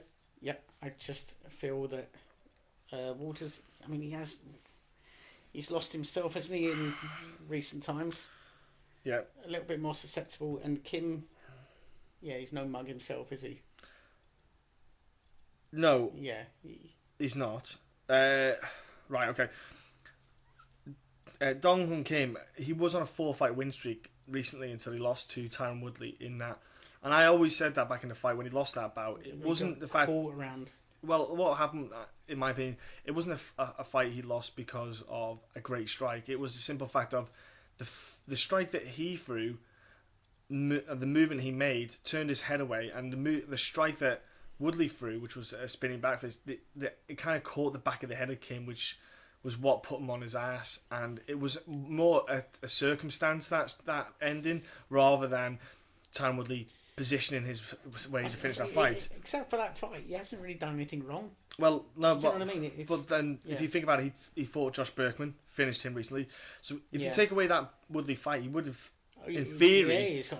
he would have been like on a 5-6 fight And win losing streak. Tyrone Woodley is no mean feat. I mean, No, it isn't. you But know. I think for Dominic Waters, he does train at Winklejohns. Now it is a good camp to be at the moment, with the way things are going momentum wise. What success have they had lately? Yeah, not much, but they've got a lot of stuff going on, and I think it's that could play a factor in it. He does have a lot of confidence on the Waters going into this, but for Kim, he is at that latter stage of his career. I think he's 33 off the top of my head or something like that, and he has to really focus if he wants a title shot anyway, or get a chance of getting in that title run. He has to really start finishing fights. Yeah. I think this Waters fight is the perfect place for him to really. I think he'll probably finish Dominic Waters. Nothing against Dominic Waters. I just don't think Dominic Waters is the fighter he thinks he is. Yeah, I just don't think he's going to be. Yeah, and technically as well, I think Dong Hung Kim, he's a big welterweight. He's strong as well. He's a strong yeah, grappler. he's a scary dude for anyone. And when he hits people, he hurts them. I do feel that Dong Hung Kim is going to really put problems to Dominic Waters. Next up, we'll go with the main event of the evening. Mr. Benson Henderson against Jorge Masvidal. So the card took a bit of a shake-up because Benson's opponent, Thiago Alves, dropped out, but then Masvidal stepped up to fight, and then everything got moved around in the card. So this is the main event. But it's actually quite a cool fight. Now, it could have happened a couple of years ago in the 155 division when they were both fighting 155, but the pair of them went, I like Kate too much, I'm going to 170. So yeah, it's a very, very interesting fight. Who have you gone then with? I've gone for Benson. Mr. Hendo himself, and how comes that? I thought the win over Thatch was unexpected. I didn't really expect him to win that one. Nope. But he did, and won it well. Okay, so he had a few lucky wins in his career, but he's always been competitive, even in the fights that maybe he shouldn't have won. And they were, when you look at in lighter things like Frankie Edgar, is a beast in himself. So even to be competitive in those fights, however you side. So Benson Henderson, as much as we've given him loads of grief over the years, he's a man, and he knows his stuff. Does yeah. Yeah, I mean, okay, he went on a bit of a skid, but I don't know. I think welterweight might suit him. I mean, why not picking Jorge Masvidal then? Well, also he's going up as well, so he's not going to have a massive size advantage. No, you know what I mean. So I think this will suit Benson Henderson It's not like he's going up against a beast world. No, but why are you picking Jorge Masvidal? I'm not picking him. No, I mean, why are you not picking Jorge? Why are you not picking Jorge Because I'm Masvidal? picking Benson Henderson. But why are you not picking Jorge? I think being the main event and the experience that he has just wins over until he fights the very best. Right. So, yeah, okay. I've picked Benson Henderson. The Thatch fight was huge. And not because Thatcher is a great fighter. It was more of a sense of the size difference. There was a huge gulf in the size. I know him. Now, Jorge Masvidal, he is straight up an absolute legit hard bastard to fight. Jorge Masvidal has fought some absolutely tough guys through his career, and he's not going to be one to put away. The problem is, his last fight as well was against Cesar Ferreira, and he finished him with KO with elbows and punches and just brutalised him basically. Now, and again, that was a shock fight. So the pair of them are shaking up our welterweight division in the sense of they're not the biggest, but they're showing the technical abilities. I do feel Benson Henderson, he's just got a lot more in his arsenal with his grappling and his striking. He's very, very accurate with his striking and his footwork, his pace and tempo. Jorge Masvidal himself, he is a great fighter, don't get me wrong. I do feel that and Jorge will always fight, he'll fight anyone, he doesn't care. But I just think that Benson Henderson, with his footwork and like with Donald Cerrone, something else to bear in mind as well. How many 5-rounders has Benson Henderson been in and gone the 5 rounds? Oh no, he knows he can be in a competitive fight for 5 rounds. But the thing is, they're not both weight cutting, so they're not cutting they're not cutting a lot of weight compared to now this fight. So they'll be a lot fresher than it would be if it was at 155. I think that Benson Henderson, he just has got a lot more tools than Jorge will have now. Benson Henderson just has to be careful though of Jorge Masvidal's striking, because when Jorge Masvidal hits you, he can knock you out, and he's legit got that power in his hands. Benson Henderson got finished by Rafael dos Anjos, so it's there. The potential to knock Benson Henderson is there. So I look forward to seeing how that goes. I do think Benson Henderson though has got more in his arsenal to finish probably Masvidal now. On the feet, I think it might fit. If it does get stopped, I think it's probably going to be on the ground where you'll see it getting stopped with Benson Henderson getting a submission. But then again, if it went to a decision, it wouldn't surprise me, because Jorge's just so tough. I think it's going 5. He's obscenely tough as a fighter. So that's that card in Seoul. It's like we said, it's going to happen. Just accept it. So yeah. No. You know what? There could be some fun fights to watch. I'm not saying that. I'm just saying it's happening. Like, it's not a great card. No. Yeah. But it's better than nothing. So yeah. Now we're going to go to our end of the podcast, so to speak, in the sense of we're not going to do a roundup. We're going to have a guest on who we're going to converse with over a manner of subjects in MMA with him. Like I said, you might know him if you listen to his podcast that he does with Tom Lawler, which is Front Row Brian does a lot of fantastic kind of news in a way. He drops a lot of information to people in the MMA world. He's on Twitter. He's a very active guy. He knows a lot about his sport, especially MMA, and there's a lot of going on with all the sport, all the kind of organisations. So we're going to stick on Brian now to join us to just, I don't know, enlighten us as well as enlighten you. Okay, it's Thanksgiving in America, and we have been joyfully joined by the man himself, the myth that is Front Row Brian. Thank you very much, though, for coming on and talk to us. It's for me anyway, because I follow you on Twitter, and your insights and the stuff that you put on, you know, it's been really engaging. It's actually helped me get a different angle. I won't lie, Brian. When I first got into the MMA scene, I thought everything was all shiny and bright and beautiful. But some of the stuff you kind of pointed out and mentioned, it really has opened my eyes up to a lot of things. So I want to thank you, you know, for doing some of the stuff that you come out with, because you don't kiss ass, which is what's beautiful. Well, you should thank me. I mean, I usually don't do these things on holidays. You know, I usually just take it easy on holidays. But Adam said to talk to these guys, and I said I would do it, and so here I am. You did get the money that we sent, didn't you? No? Oh, do you know what, Adam? I think Adam's kept it. Oh, you'll have to have a word with him. You did sound more drunk than usual. I'm not fucking Virgil. I don't charge for the interviews. Like fucking Virgil. All right. Well, can you send it back then? It was £1,000. It was. That's like more dollars. Yeah. Yeah, but you know, man. Just to talk a little bit about what you said when you first started following the sport. That was me 10 or 12 years ago.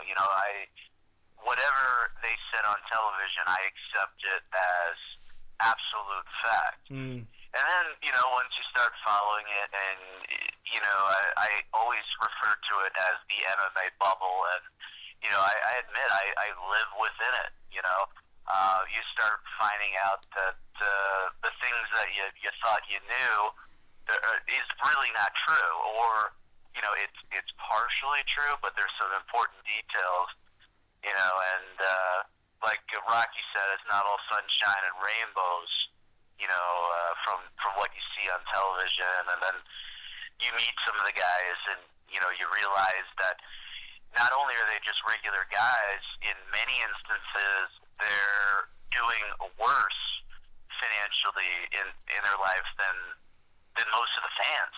I mean, the McGregor's teammate, he had just retired. I mean, Cathal Pendridge. I mean, he spent a bunch of money on a training camp in Mexico.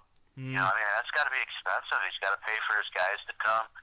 And, when you're making 12 and 12 or 18 and 18, 20 and 20, the money goes, and then you got to pay taxes. And, I mean, that's why that, in unison with all of the scientific information coming out about head trauma, those two things are the reason why we're seeing a lot of guys retire younger, because they're like, hey, I'm not making any money, I'm never going to be a world champion, and I'm suffering brain damage. So, you know what, I got to live this life, I love fighting, but it's basically time to grow up and get a real job. Yeah, it's with the NFL, for example, they're getting paid a shed load of money, so they're probably thinking, I'll lose a couple of brain cells for that multi-million-dollar contract that I'm getting. But the UFC, it's a fraction, and we're talking about the UFC purely because they're the one who are the highest payers, really. Well, that's the thing, I mean, truth be told, the UFC does pay the most amount of money of any promotion in the world. I mean, but they also do like $600 million a year in revenue. Yep. And I don't know of any other promotion that's. I mean, does anybody do? I mean, I'm trying to rack my brain.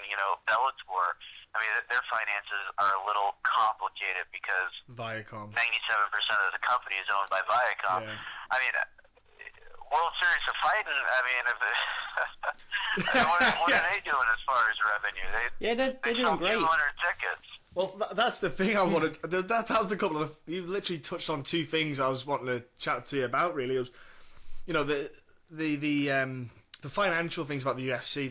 The Bloody Elbow page did some great. They did 3 pieces on the UFC finances, which I think they are fantastic articles for anyone who hasn't read them. They really are brilliant. The insight they gave to it, and they did simplify it a little bit, because I won't lie, when I first read it, I couldn't get my head around what the hell they were talking about in some instances. But it's mind blowing, the potential money that the UFC is making, and then you look at how much is being pushed down to the fighters. There is no correlation there. Well. Yeah, it's sad. I mean, this is going to be their most successful year. I mean, 7 or 8 years ago, it used to be like every show would do, at least like 350,000 pay-per-views. Now we got shows that they'll do like 125,000 pay-per-views, but then there'll be like 4, 5, 6 shows that all do above 700,000. Like this year, Jones and DC did 800. Diaz and Anderson Silva 650. Ronda, Kat Zingano 800. McGregor and Mendez, 800 probably, maybe a little less. The other one, Betch Carrera and Ronda, million, and then Holly Holm and Ronda, 1.1 million is the early estimate, and I might even be forgetting another big card in there, but it seems like the big cards are, you know, they're producing the profits, and then there's these other cards, you know, with like Demetrius Johnson. It's like they're kind of like taken away from the profit. I don't even know if those cards are breaking even. Yeah, and especially it's a shame, and we spoke about that with Demetrius Johnson. He's literally pound for pound one of the best around, and he does not get the interest at all from people. Yeah, it's just mind-boggling. Well, I guess just to finish that thought. I mean, the reason I went on that rambling thing was, you know, with the big shows, it's becoming more apparent to me that people are picking and choosing, you know, which fights that they find interesting. Whereas, you know, 2007, 8, 9, 10, it was like, okay, it's the monthly UFC. We're buying it. You know, there was this core of, you know, 300,000 households who were going to buy every single UFC. Whereas now, it's so much more star driven. It's not as much the brand. It's the star of McGregor and Rousey and John Jones. And, you know, those guys are doing good. They should be doing better. But I think the problem with being such a star-driven business is, you know, what if John Jones is not as good as he used to be? What if Ronda Rousey fights 2 more times and leaves? What if Conor McGregor is knocked out by Aldo? I mean, he's still going to be able to sell out any arena in Ireland and, you know, and still be a big deal, but, you know, his ability to draw on pay-per-view is probably going to decline significantly. Yeah, it is it's almost like walking on eggshells, because they are hoping that, to be honest, Dana White is praying that Conor wins against Aldo. There is no way he needs him to win that fight. There is financially go on. Did you see Dana White's mannerisms and his body language when you know, Holly was being announced as the new champion? Yeah, you could see it in his face. He literally was like... There wasn't a lot of smiles. You could see on his face, it pretty much said, fuck. Yeah. You could see he was just knew the money that he could have made was gone. But then I think the money they make, if they do a rematch, I spoke to Mike about this I think we said last week or the week before, I think if they do the rematch, they're probably going to maybe aim it towards UFC 200, because it gives enough time for Ronda to step away out the limelight and give her a bit of time to maybe get herself ready for it, and the amount of money they can make from UFC 200 with that rematch, it probably would be greater than Ronda's, maybe if Ronda had won and maybe went on to fight someone else. Yeah, it's all going to come down to what Ronda wants to do. I mean, she's got to film 2 movies, you know, so 2 movies, and, you know, I mean, I would think she'd need 5 or 6 months with a real boxing coach to try to be competitive in the stand-up. But, you know, maybe she says, no, Edmund's my coach, and I'm not changing anything. You know, she thinks that she's a world-class boxer when she's somebody who started training boxing about 4 years ago and has a lot of deficiencies. Yeah, she's got really bad footwork. You know, I mean, no head movement, and it was very apparent. I mean, even Miesha Tate really, you know, hit her hard a few times. It's just Miesha's just got something mentally that she gets in there. She just doesn't. I mean, I'm not a psychiatrist or sports psychologist, but it just seems like there's something that stops her from. I don't know if she's intimidated by Ronda. I mean, I wouldn't doubt that for a second. Yeah, I reckon Ronda's probably in Miesha's head, but she'll definitely put a face on or front to kind of to hide it, so to speak, in the public eye. But if you could get it down and could get it to be open, she would say it's in her head. Especially that first fight, that people who don't realise there's other promotions that there were outside of the UFC, that the first fight where she got her arm broke, there's no way that does not stay in someone's mind in a rematch. Or any time after. Those scars, there's scars you can't see that are going to stick around. Like.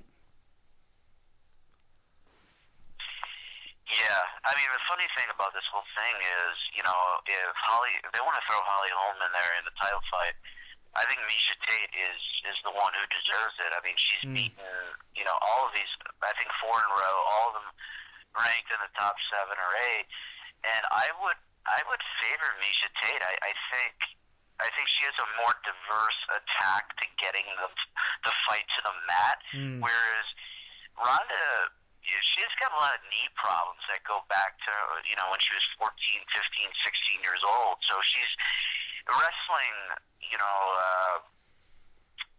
is very tough on the joints, very tough on your hips, very tough on your knees, those single and double leg attacks. And we don't see Ronda do that. We see her rely on that, patented judo throw. And it's worked almost every time, but if you remember, she tried to throw Betch Carrera, it didn't work. And then she tried to throw Holly Holm, and then, it was disaster, because then it became a kickboxing match. And that's the other thing. Ronda doesn't kick. No. Ronda, thinks she's Mike Tyson in 1988, and she's not even close.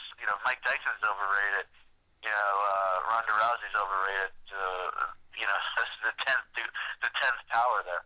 Yeah, it's dangerous with Ronda Rousey, especially because of, like you say, a coach Edmund. The problem was with him going into filing for bankruptcy just prior to the event. Then you've got he didn't actually turn up to his appearance on the Monday, just this Monday just gone either, for his bankruptcy filing. You got to think, how much did that possibly play into a fact of this? And also when you saw Ronda on the scales, she looked really drawn on the face. Her body was nothing like it was on previous fights. Conditioning didn't look. So what? And obviously, like you say, her mum wasn't there. There's many factors going into it. Now, I'm not discrediting Holly Holm's performance or the way she took that fight. She literally fought her fight, and kudos to it. She whooped ass is the best way to put it. She made Ronda look like Ronda made everyone else look like shite. But there's a number of factors, and I've said to Mike as well. I think somewhere like TriStar, where Faraz Al-Harbi, who's a genius with people because of his psychology degree, where he could probably work with Ronda really well and also. There's killers. She'll be surrounded by killers to train with. You look at Glendale. There isn't any killers. She was it. That was it. Like Travis Brown has not won much since he went there. Jake Ellenberger just recently gone back to King's MMA. Glendale's not a great place. It's only great because Ronda was doing so well. But take away that, there's nothing else there. Yeah, she's gonna have to make some decisions. I mean, she's pretty hard-headed about certain things, and she's typically not very loyal to people, like her manager that basically bankrolled her career and got her to this point. She just fired over some very ridiculous reasons that more information will come out. That's an ongoing legal proceeding. So. I don't know.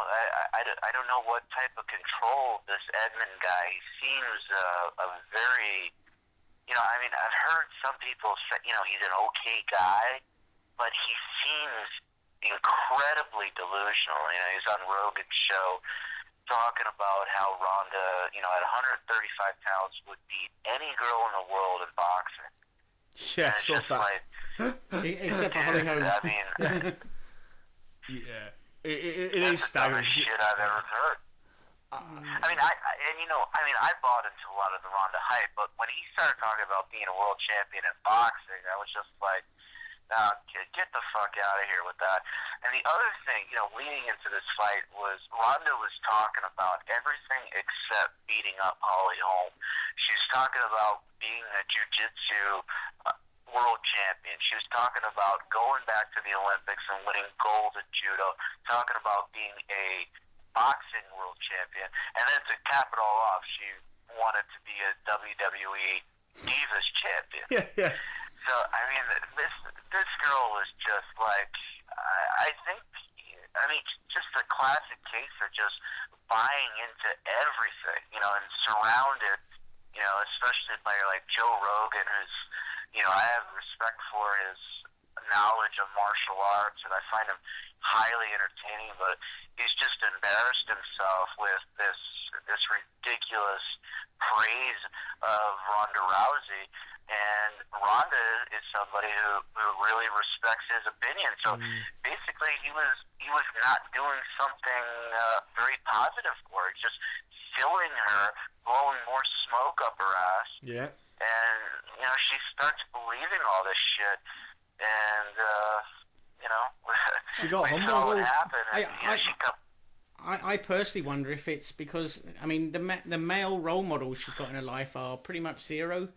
Outside of, you know, like since her father's passing, doesn't seem to be a lot of men in that family. There's none. There's none. No. You know, so you think, well, did she sort of like put faith into Edmund, or you know? Well, not at first, because he shunned her off. As I know, but you know what I mean. That might have been what sort of brought her on even more. You know, it's I don't know. I think, you know, is that where a sort of? Yes, I'm not a psychiatrist. So I'm simple. Certainly very sympathetic to her, the story, you know, the situation with her dad, and you know, that's got to be something tough to deal with. Thankfully, I haven't had to deal with any of that. I can only imagine, but yeah, you know, she's a very complicated individual, and she has a mom who I think, in many ways, is the only person who has her best interest at heart. But she's also a firecracker. You know, she caused some problems with this camp. You know, in one way, I'm like, hey, it was awesome. I mean, she says whatever the hell she wants, and you know, she's probably earned that right. You know, she accomplished something that Ronda never did. She's a world champion in judo, and she built Ronda. You know, but the timing of it, and you know, to go on record and say you're going to drive this guy, you know, if it was legal, she would run him over with a car. I mean, I don't know the whole timing of it. You know, maybe she could have held that back, but I don't know if there would be a good timing. She's a complicated individual too. Yeah, I don't know if there would have been a good timing for that though, because you think, even if she did it after the fight, say like for example she didn't say it, and Ronda went on and did win, even if she said it afterwards, it would still be there for the next fight though. There would still be friction, and even if Ronda kept training, she could have, you know, cut ties, moved on. Yeah, it's a tough one really with that. But then again, I admire her mum for saying it, because her mum spoke her mind. Yeah. The thing is, I really do like her mum, because her mum is actually quite brutal about Ronda. Like, she will tell Ronda straight, and she doesn't hold back, and she didn't hold back about Edmund even. I think people need to hear that about Edmund, you know, because not everyone would have known about that, and I think something like that's key. And you know, the way Edmund as well said on this bankruptcy files that he didn't make any earnings over the past 2 years. I just find that, I don't buy that. I just don't understand how he's been training the most financially prolific fighter in the UFC for the past 2 years, and he didn't make a dime. Like, what's that? What's that about? It's not possible. He's in a lot of trouble. I mean, he can't even remember the last time that he filed income taxes. Yeah. And I mean, bankruptcy fraud. I mean, I'm no legal expert either, but I mean, you put it into paper, you sign your name next to something that you made $0 for the past 2 years when Ronda was selling millions of pay-per-views. To me, that's outright fraud. Yeah. You know, so he no-showed that hearing once again. That was not the first no-show. Yeah. And so, you know, from what I understand, that allows the trustee, who basically looks after the interest of the creditors, you know, all the banks that you know, gave out hundreds of thousands of dollars worth of credit to them, that gives the trustee a more ammo to devote resources to investigating the situation further. So I don't know. It's going to be a long road. I mean, even if she wants to stay with him and say, "Yeah, I want you to be my coach," I don't know. I mean, he might be fighting for his freedom. Yeah. I agree with you. That's the thing. I think Ronda needs to. Really does need to disconnect herself from that, because the also thing is, even if he didn't go to jail, there's a lot of stress that's going to be connected to Thrown him. around and she doesn't need that added stress of what's going to happen with him. She needs to focus on her own crap. She needs to think about this. She does need to be selfish in that aspect and look after number one. But guys, the important thing to remember is, let's just say she brings in Rafael Cordero, King's MMA, and there is no conflict. Cyborg has not worked with that guy in many years. Yeah. So let's just say she goes there. There's no guarantee that she's going to change. I mean, he might be able to change a few things, like, hey, throw a couple kicks here. But, is he going to be able to close the gap in the difference between Holly Holm's stand-up ability and Ronda's stand-up ability within a 5 or 6 month, or even a shorter period of time, because she's got to be on set, with this stupid Roadhouse movie, Patrick Swayze, which is just a complete disaster waiting to happen. Oh, yeah. And one other film that I think will do better, because it's just, it's just an action flick, and from the people that know, I'm not a movie guy, but the people that know movies, they say the girl can't act worth a shit. Oh, she's awful. It's just she's awful. She's an action star because she's a badass, Yeah. Oh, she was awful on Fast and Furious. Yeah, she's not picking up no Oscars, is she? No, she is dog shit at films. I'll tell her. And just like Gina, Gina's going to be in a movie with Bruce Willis coming up, or it's already. Actually, I think it's already filmed. And she's a bad actress, but she's a badass. She's got credentials, and she's also a lot prettier than Ronda. I mean, that means something in the movie business. Yeah, Gina doesn't look bad. She's also well liked, which Ronda can be very difficult to work with. Yeah.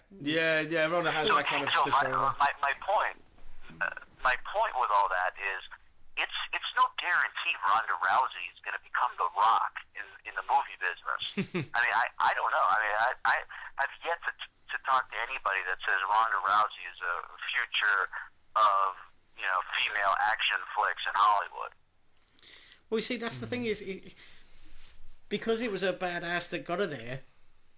Will it carry on getting her there now that she's just been smashed? Could you say it again? Because it was her sort of badass, sort of aggressive, being champion, top of the tree champion that got her these film gigs. Now that she's been dethroned, totally, and shown to be quite vulnerable, are these film roles going to start drying up? She's definitely not top of the tree anymore. Yeah, I mean, I think you're right. I mean, because she was sold as this invincible machine who just hurt people, in a matter of seconds, and the public bought into it. The UFC pushed it. The Hollywood crowd bought into it. I can't help but think that it's going to affect her ability to get some of these roles. I mean, all the memes, and Donald Trump, who just might be the next president of the United States, went on Twitter and said, "I'm happy she lost. She's not a good person." Yeah. And and Floyd Mayweather actually took the high road. I mean, the amount.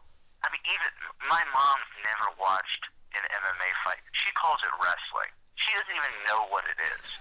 And I was coming back from Singapore, and I was had a layover at LAX, and she texted me, and she said, "I heard that Ronda Rousey girl got knocked out." I mean, this is the level of Ronda's celebrity. I mean, she's that big of a deal that people people that have never watched a fight, don't want to watch a fight, are interested if this girl won or lost. Yeah, I get it over here. I was going to say, I work on a hospital ward with predominantly women, and even they were saying to me, like, is it true Ronda Rousey got knocked out and all this and the other? And I was like, yeah, you know, and that's the level she's on now. She's in that sort of Mike Tyson sort of level where even your grandmother knows who she is, you know. Yeah, it's crazy. But I just can't believe, I just can't believe it's ever going to be the same. Well, you know, her aura, I think her aura changed, and you know, Ben Askren, you know, he said he's been studying, you know, he was a Olympian in wrestling, and of course, undefeated MMA fighter, one of the greatest collegiate wrestlers in the United States history. And he said that he's studied successful athletes since he was a little kid, because that's what he wanted to be. You know, he wanted to be these guys. He wanted to be Dan Gable or, you know, Kurt Angle or Michael Jordan. And he said he watched Ronda walk off that plane, you know, at LAX, you know, with her head, you know, in a pillow. It was just like, you know, that's not what great athletes do. I mean, you know, she didn't want people to see that she got her lip busted. It's a fight. Who gives a shit? I mean, I'm sure Holly had a couple of marks on her face. I mean, you know, it's a fight. Well, we saw her face busted up after. When the fight got announced, I think that was from the grin that she pulled after the win. Yeah. Well, no, we saw her lip busted up. Yeah. That's the thing Ronda doesn't realise. We saw her face. Yeah, everyone saw it actually. Everyone saw it afterwards anyway. So it's kind of weird. Like maybe you'll have black eyes, but you wear sunglasses, and you know it's very common that people wear sunglasses. But the thing is, it doesn't matter. Like, you know what I mean? It's. Do you know what? I think she would have got a lot more kind of, I say sympathy, but if she just came off the plane and went, you know, Holly was better on the day. I fucked up. I'm gonna go away, sort my shit out. I'm gonna come back, and I think people would have been like, yeah, cool. She took it on the chin, literally, but she was kind of like, oh, my bubble's been popped, and Dana obviously was probably crying over it. Do you know what I even like is the fact that the new PlayStation game, she's on the front cover. I know, and that's why I think they haven't announced Connor. I think they jinxed it. I know they don't. Obviously, Connor's going to be. They want Connor to be the other one, and they're probably saying we're just going to wait. Until the 13th for December. That will go out for the Christmas one. Yeah. And it's crazy. Like, it's absolutely insane. It'll be interesting. It'll be interesting, you know, if Aldo, you know, dominates McGregor or knocks him out or something, you know, what the backlash to Conor will be. I think it'll be pretty strong. You know, it'll be all over Twitter and social media, but I don't think it's going to be as mainstream. I mean, Conor is, MMA fans like him, you know, some sports fans, but he doesn't transcend the sport to the degree that Ronda does. No. It's really not even close. Nobody really has. So there'll be quite a bit of backlash because he's been saying all kinds of things. You know, he's not the company guy. He is the company. Yeah. But do you not find it strange how, like, for a company as big as the UFC has become, to have all their eggs in so very few baskets? Yeah, exactly. I mean, that's what I was getting at. I was like, yeah, they had their best year this year, and there's more to go. Last year was a very poor year, you know, because they had a lot of injuries. You know, what happens, you know, if injuries plus your big drawing cards kind of, you know, show some decline, or, you know, people aren't interested. The public is very fickle. I mean, what if they're like, no, this Ronda girl, we were sold a bill of goods, and, you know, I don't want to watch her fight. She got her ass kicked, and I don't like her attitude either. So I'm not part of Ronda Mania anymore. I think there's probably a sizable amount of people who are not going to pay attention to her like they used to. Yeah. Well, I mean, it's like I've met Ronda twice, and both times there was no cameras around, and she totally shunned me. And she had time. Just because she couldn't see it because she's so short. No, she's not that much bigger. But yeah, you know, it's like I tried to I tried to engage her, and she just totally went no. And it seems unless you're a little kid or a woman, you've got no chance of talking to her, or very little chance, shall we say. Maybe if you're a married man, you've got half a chance. Drop that one in. Who cares, man? Oh yeah, I mean, exactly. most of these people are, you know, I always see these fans waiting online to meet these people, and I'm just like, go find something else to do with your life. I mean, it's not worth it to get your picture, get a fucking autograph by one of these guys. I mean, these guys aren't curing cancer. They're not doing anything so special. So, you know, do something better with your time. Do you have a picture with Tom? I saw some people standing on line to get a calendar autographed by Ariane Celeste.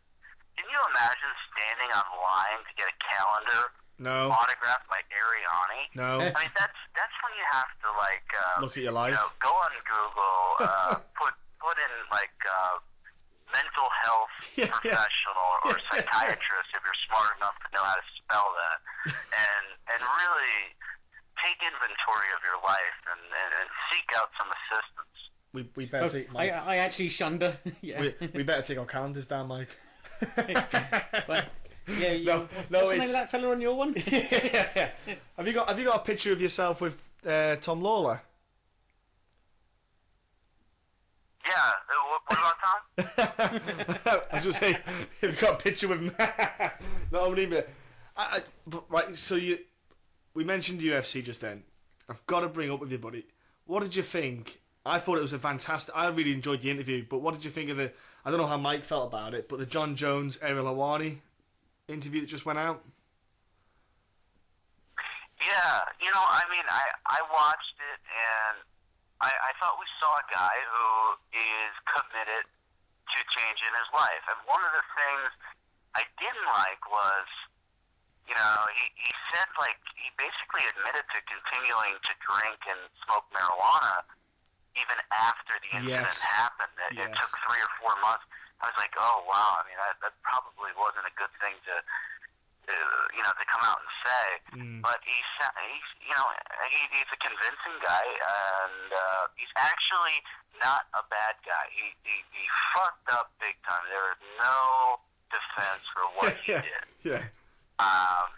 He is a good guy that a lot of people like. You know, just he has a tendency, you know, and he even admitted. That's why I don't see I saw a couple articles that were criticizing the interview with Ariel, and I was like, he admitted he was acting fake. Yeah. You know, he's basically he told you he let down everybody, and he was acting fake because he wanted to, you know, present himself in this way, and you know, that's not something that he wants to do anymore. And then, you know, I think it was just people upset because he stood up for himself against the UFC about, you know, them covering up the Vitor Belfort drug test, and then all the bullshit that they pulled on him for pulling out of the UFC 151, which is over 3 years ago, and he's still talking about it. I mean, John's a sensitive guy, and he's not forgetting this, you know, so if he has an opportunity in the future, if there's a big, you know, Bellator gets big, or some big Middle East oil money gets into this, or, you know, Japan has a renaissance, you know, don't be surprised if John Jones jumps ship, you know, because, you know, this Champions Clause is complete bullshit. Somebody's got to challenge it in court. You can't keep somebody under wraps, under contract, because they continue to win. That would never hold up in court. You have to have an ability to fight out what you agreed to do. What, you know, you agreed to do this many fights, and then there needs to be, you know, good faith, an ability to negotiate not only with the UFC but with any other interested parties. So I would not be shocked. And, you know, John even, you know, it sounds like he's going to go after the Nevada Commission. And he said specifically he has 3 years to go after it. So obviously he has talked to some, you know, legal counsel about this. Yeah, so, I think he's building a case up for it. Overall, the interview with Ariel, I thought Ariel asked some tough questions. You know, these were not, if it was on Fox, a lot of those questions probably would not have been asked, but it was on MMA fighting, and I thought Ariel, you know, it wasn't an easy interview. It wasn't softball, you know, type questions, and I think we saw a guy that is realized, you know, the John Jones of, 10 months ago or whenever it was, 7-8 months ago, you know, was not a good guy, and it was causing a lot of pain to his family. He has a wife. He's got 3 kids that live with him. And I think he's truly embarrassed by his behavior, and I think he's committed to making a change. Yeah, I'm with you. I thought it was... You know what? I was really surprised with the questions Ariel said, because I like Ariel Helwani, but he is a little bit of a company man for the UFC, so he does... So he is sometimes... His questions are sometimes, you know, not angled... Like, for example, I think during the interview when, like you said, he did talk about... John Jones talked about Lorenzo having... He actually sounded like Lorenzo said Lorenzo sounded like he cares about him, but he said Dana doesn't... Dana just cares about business. And, you know, Ariel, I thought... You could see right there... Ariel didn't carry on with that and asked for a bit more. He kind of went off to a different question, and I kind of thought that's the businessman, like the UFC man, in Ariel coming out there. Because instead of trying to get more out of John, he just kind of went away from it. And I thought, do you know what? I'm glad that John Jones came out and said that about the UFC and kind of, you know, he said about the UFC did a load of shenanigans which he wants people to know about, and I was like, that's really good of him to say that. And do you know what? He's not scared because he almost has that release of not being a champion. And it was, like you say, it was a brilliant an openness from John Jones. And I think they're not loyal.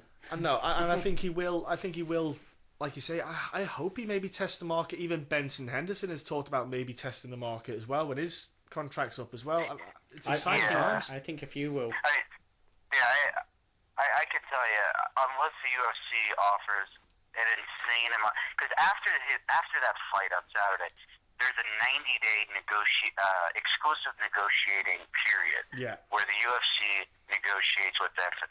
Unless they offer him some insane amount of money, he will definitely let that 90 days expire, and then he can, he'll be able to talk with Bellator, who I know is definitely interested, and then the one championship in Asia, with Benson being half Korean, his mother being born in Korea, Benson would be a major priority for one championship. And they have money. They pay Ben Askren big money that I'm not even sure if Rory McDonald is making the type of money Ben Askren makes. I mean, maybe Robbie Lawler does because of the pay-per-view percentage. But Ben's making a bunch of money, and I think Ben Henderson, it's getting confusing now, Benson Henderson would be able to make that same type of money that Ben Askren is making. Yeah, he has got that kind of level of kind of stardom in a way. Benson Henderson has, and plus, even Rizin, it depends on how well that goes. After the New Year card, and we don't know what kind of money they're going to invest in and what kind of fights they're going to do. So I'm thinking it's going to be big. No, I think what's interesting is a big lot figures going on. Yeah, I think it's exciting times for fighters with the potential open market, and I think a lot of that stems from the Reebok deal as well, where a lot of fighters now they're more tempted to test that open market. Look at Josh Thompson, he even said, he goes, I let my contract run out. Ramsey Nijem as well, he said, I let my contract run out. I wasn't. I think there's going to be more and more. And I think they'll start. It'll be like rats leaving a ship. Yeah, but I really like that there's, the fact that the fighters are willing to go elsewhere, and I think it really sticks it to the UFC in a way. I'm not anti-UFC, by the way. I'm just trying to think that the UFC could put themselves out a little bit better towards fighters, and I think it's quite exciting times for other promotions that we might get a time where other promotions will have great fights often. As you said, like with the amount of revenue that the UFC have, they could fix it tomorrow. Yeah, easy. You know what I mean? Easy. Like they don't need 3 years to fix it. They don't need for the Reebok deal to run out. No, they could fix it tomorrow. But you know what I mean? It's Dana needs his private jet. well, you know, they can carry on doing that. This revenue is money in the pocket, you know, and you know, but will they? You know, I think a lot of people will flee before.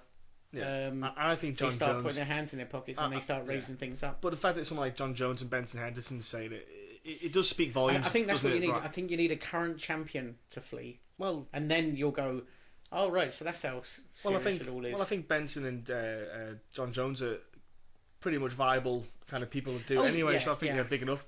I think it's quite a poignant moment. I think people don't realise how potentially big this moment is in this past week with Benson and John's comments. What do you think, Brian, on it?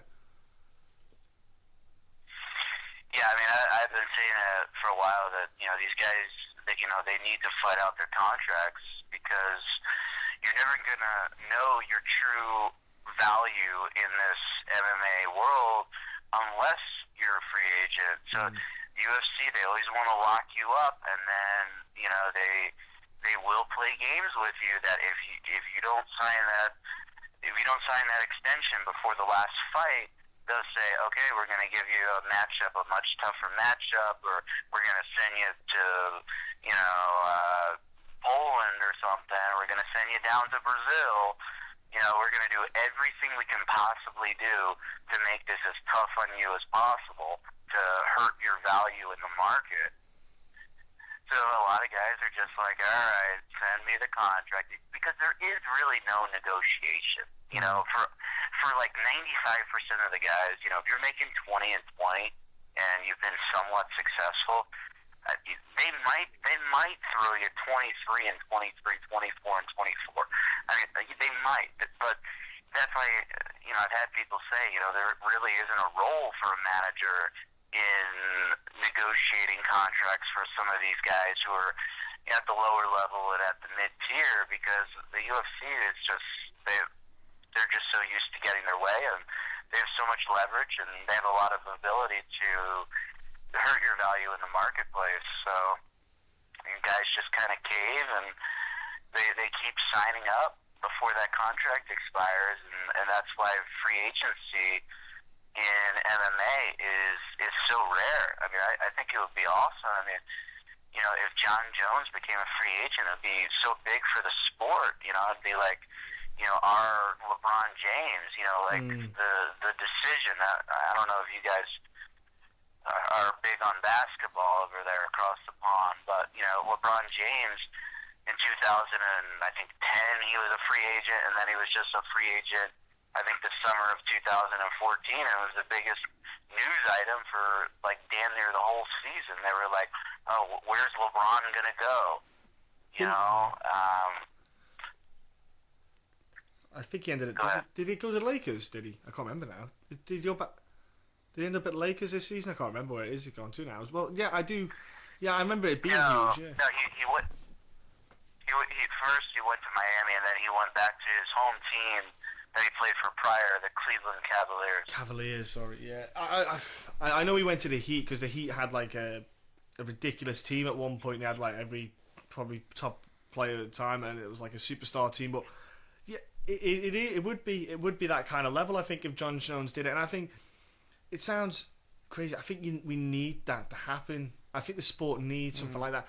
I spoke to Mike about it. I think what would be fantastic, and it's not anything bad on the UFC, I would love if we could have fighters that could, like, at least maybe in their contract where they can go to have one fight somewhere, because I'd love to see Ben Askren fight, I don't know, anyone in that welterweight division in the UFC, like, you know, like kind of, if it's Robbie Lawler, Roy McDonald, Johnny Head, you know, I'd love to see that happen. I'd like to see, you know, guys in different promotions fight other guys, even if it's like a one-off, just a crossover. But it's just, I think fighters should have that choice. Like BJ Penn did it a while back when he just like literally went, no, I'm off to Japan now.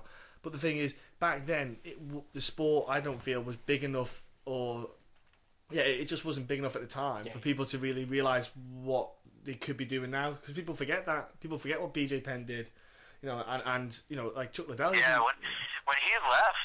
When he left for K1, they said that you'll never fight in the UFC again, and then he came back and, you know, became one of a huge box office draw for them and was in some of the biggest pay-per-view events, but K1, they offered him a bunch of money, almost $200,000, and that's a decade ago. I mean, that's a lot of money, and the UFC was paying him, a fraction of that, maybe $50,000, and of course they take everything personal. It's just like, well, shit. I mean, you want to work for 200,000 or you want to work for 50? Yeah. It's like, well, yeah, that's kind of a really easy decision to make.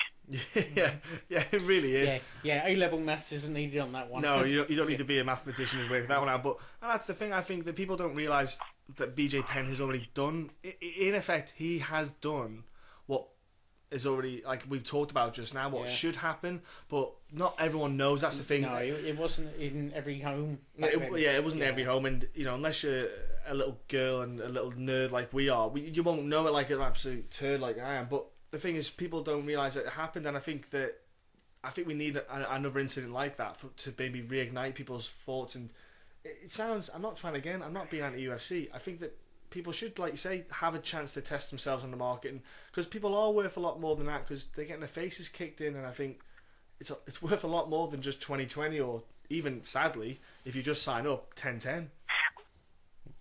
Yeah, well, I mean, and think about it. I mean, just because you test the market doesn't necessarily mean that you're done with the UFC, right? Yeah. Gilbert Melendez, and he got a sweetheart deal. I mean, Gilbert got himself a ton of money, that included pay-per-view percentage, and this was a guy who had never won a UFC title getting pay-per-view points, and he's only able to get that contract because Bellator signed him to an offer sheet, and ultimately the UFC decided to match the terms, and Gilbert, it worked out great for him, and he got caught doping, so probably maybe I guess that happened in June, so he even picked up he'll be a able to tough come back contract, sometime didn't he? next year. Yeah, but so go on, he's made a ton of money, and that was the smartest thing that he ever did was fight out his contract and be able to get that offer from Viacom, and then it's out of everybody's hands. It's just up to the UFC at that point. If they want to match. We all know where he spent his money. Yeah, but I think it's great that Gilbert did, and I think, Giblet, if you want to buy his top from the Reebok website, Giblet and Melendez, it's an amazing top. I think fighters probably should do that. And another thing I want to definitely mention is we giggled about it before, but I said at the start of the year that I can't see World Series of Fighting making it to 2016. Now it looks like they might, but I don't know how. Crawling in their own blood, sweat. Again, Bloody Elbow I've done some more fantastic work on their website. Again, they won't get Journalist of the Year. It will go to the. I'm not saying it's fixed, but it will go to other names, which we won't say. But they did some great work again on uncovering the shenanigans that were going on with World Series of Fighting, with their finances, and you recently posted a great statement from Darren Owen about things going on. Like what's with Ali? It's crazy what the hell's going on with that promotion. I can't really understand, what Ali adds to that promotion. I don't understand it at all. It's like he's such a cancer for them. Why don't you just cut the cancer out? Cut the cord, get rid of this guy, because all he does is bring negative attention towards World Series of Fighting. And this is a company that's on the ropes. They're trying to survive here. And Ali tells people that he's one of the owners of the company, but there's really no evidence, at least according to a Bloody Elbow article, there's no evidence that he is an owner of that company. I can only assume that he's simply an employee, and he's been pulling all these shenanigans for many years since the organization started. The organization first started in 2011, but because of money issues and they couldn't get licensed in Nevada until late 2012. So I mean, this is something that has been going on for several years. It's not one case of it, and there'll be more articles. I can guarantee you there's more articles coming to Bloody Elbow about this situation. And, Cody Bollinger, basically backed this up and said, Ali wanted to be his manager as well as the matchmaker for the company, Yeah. So he wanted to pay Cody a bloated contract, and then Cody would, and then match him up, carefully against the right opponents, and then Cody would then in turn kick back a large percentage of his purse to Ali's management company. That's not in his name, but there's all kinds of documentation and correspondences that prove that it is his company, and he simply just had somebody else sign the paperwork, and that's not going to cut it. He might have thought that he came up with this ingenious plan. That's not going to do it. No, it is, and like you say, Cody Bollinger, he posted that email up of Ali, and I tweeted it. I tweeted it to you as well, and it was one of them things that I couldn't get my head around. I read it, and I obviously read the articles about Ali, and I knew. I've not liked Ali for a while, especially with the way he talks about things. I just think, who are you? Like, what really? Who are you? And like you say, I think if they get rid of him, it would take a lot of attention away from them. But what shocked me is that Nevada have not acted upon what, in theory, is him breaking their legislations that they have in place, where he can't. It's the fact that he's been helping fighters with sponsorship, where there was a conflict of interest again, where he would match fighters who his company manages, and yet the sponsors that aren't with World Series of Fighting, he would still get them deals and stuff. I thought it just shows that Nevada need their own. It sounds weird to say it, but it's like Nevada need another commission to commission Nevada.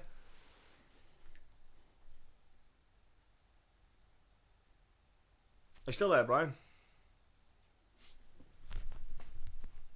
Sure. Oh, so yeah, I was saying about how the Nevada need their own commission in a way to commission them, because the way Ali's been basically getting away with, like you say, what he has been doing for years, but they've not acted on it, and it's strange. Yeah, maybe he's been spending his money wisely. No, but do you know what I mean? I don't understand how the Nevada Athletic State Commission haven't done anything when because they have that legislation in where you can't have that conflict of interest with, being involved with the promotion and being a fight manager. It just blows my mind. Well, it's his way around it was he's not a licensed matchmaker for World Series of Fighting. Ray Sefo is, on paper. But, again, there's documentation that shows that he was matching fights. So, according to Nevada, and they have their head in the sand, and they're a bunch of morons. Yeah. He was not the matchmaker. When, he would go on and do podcasts just like this, and he would call himself the matchmaker. But the piece of paper said he wasn't. It said Ray Sefo was. And, so that's the semantics that he's been using all these years. And, you can't fool people all the time. And it just got to a boiling point that, this guy, one guy, Mike Russell, he's out of Canada, he had an issue with Ali, and, he feels that he wants to stand up for some of the fighters that have been wronged by him. And it's causing a lot of problems for Ali, and, I think Nevada has to step in. I think World Series of Fighting's senior leadership has to interject themselves and terminate him, because he's not adding anything to that promotion. The only thing he's bringing is negative publicity, and I don't agree with all publicity is good publicity. Well, guess what? your organization is a fucking laughing stock, and nobody's fucking watching it. So you know what? It might be time for a change. Yeah.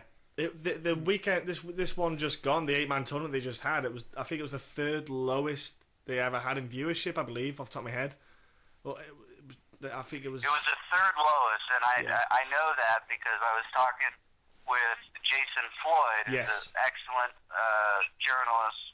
You can follow him on Twitter. And he told me that, he researched it, and it was the third lowest numbers, and this was supposed to be a big card. This was their one-night, 8-man tournament for a title shot, and, it absolutely bombed. Just like I thought that it would bomb. I mean, this is an organization that's in a nosedive. Yeah, it truly is, and the fact that I don't think the card itself was strong enough on its own without, like, they were relying a lot on this 8-man tournament to help bump it up, but the card itself wasn't that strong. Like, I like the matchup of Jason High and Estevan Payan because I thought that would just be a good scrap in general, really. But when you had Mike Ritchie fight, he went out with a beautiful finish on, and then he couldn't carry on. It just everything went wrong for them. It seemed that everything just fell apart, and the viewership just said it all. But I suppose Bellator being on the same night, I think it really showed that how strong Bellator still is, because people didn't switch over to World Series of Fight and they stuck with the Bellator, because I think Bellator did about 700,000, and I think World Series of Fight did about 210 or something. So yeah.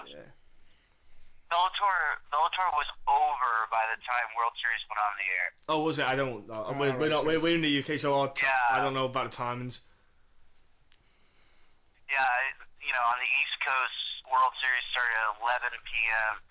and Bellator was over at like 10:30 or 10:40 because they go on the air at 8 p.m. Ah, okay. East Coast time. But it wasn't even a strong card, I felt, from Bellator. I thought it was quite a poor card, really, Bellator had on. And you look at the numbers they did, I was quite amazed at the difference between in the numbers, the viewing figures. Yeah, I mean, it was not an incredible Bellator card. It's just, not every one of they don't have the depth. Their talent roster doesn't have the depth that it will have in 3 or 4 years. They'll be able to put on a lot more, of the tentpole shows they call them, and they'll be able to have a lot more marketable guys. But at this point, they're still in this hyper growth period where they're trying to find assets that can headline these shows. Yeah. And they don't have enough. They need to replicate the Kimbo and and some of these younger guys like a Will Brooks. They need about 5 more Will Brooks. Yeah, I was going to say they've got Michael Page, Will Brooks. They've got a handful of guys that could potentially help it out. But me and Micah spoke about how it's still transitioning from the Bjorn stages of, Scott Cook is still flushing out some of the fighters that are on the roster, and he's still trying to find he's trying to bring in new faces, and obviously once you bring them in, like Ken Shamrock, and but once you bring in new faces, you've got to build them up as well. It takes time. And also a guy can only fight so many times a year, so it does take time for it to build up. I agree with you, and I suppose they will have to have these 1 or 2 cards that aren't the strongest, but then again, if they've got them signed, they need to probably give them fights as well. Absolutely. I think they should sign back Ben Askren. Yeah, I think they should bring back Ben Askren. Yeah, I don't think that's going to happen. He's got a pretty good thing going, 1 championship, and they'll probably be announcing some kind of contract extension. So I really don't see Ben in Bellator because it really doesn't make a lot of sense. There's really nobody in Bellator at 170 pounds. I mean, that guy Koreshkov. Ben killed that guy. Yeah, he must have punched him like 300 times. So it's like, the one championship is treating him great, and like, what's the point to go back to Bellator where their champion is a guy that he beat up really bad? So I don't see it happening really. No, now, I'm only George messing. St. Pierre wanted to run his own show. If George St. Pierre wanted to run his own show in Montreal, if he was somehow able to get away from the UFC and basically pull a Mayweather or Oscar De La Hoya and be his own promoter, then I'm pretty sure Ben could get permission from one to take that fight. Yeah. That's an interesting one as well. And like you say, I think what Ben's doing there, ONE FC, it's great because, but I think it's a shame what happened in his. I did post on our Facebook page Ben Askren's video explaining the absolute shenanigans that went on, and I'll be honest with you, I was good the fight didn't go ahead because I'm pissed off that Ben's not fighting. I'm just like, come on, can we get him a fight? Can we just get him back in there? It's a shame. I hope he does get something sorted out really quickly because, obviously he's in condition. He went through a whole fight camp, and it's just a waste. I think it's a waste of a fighter.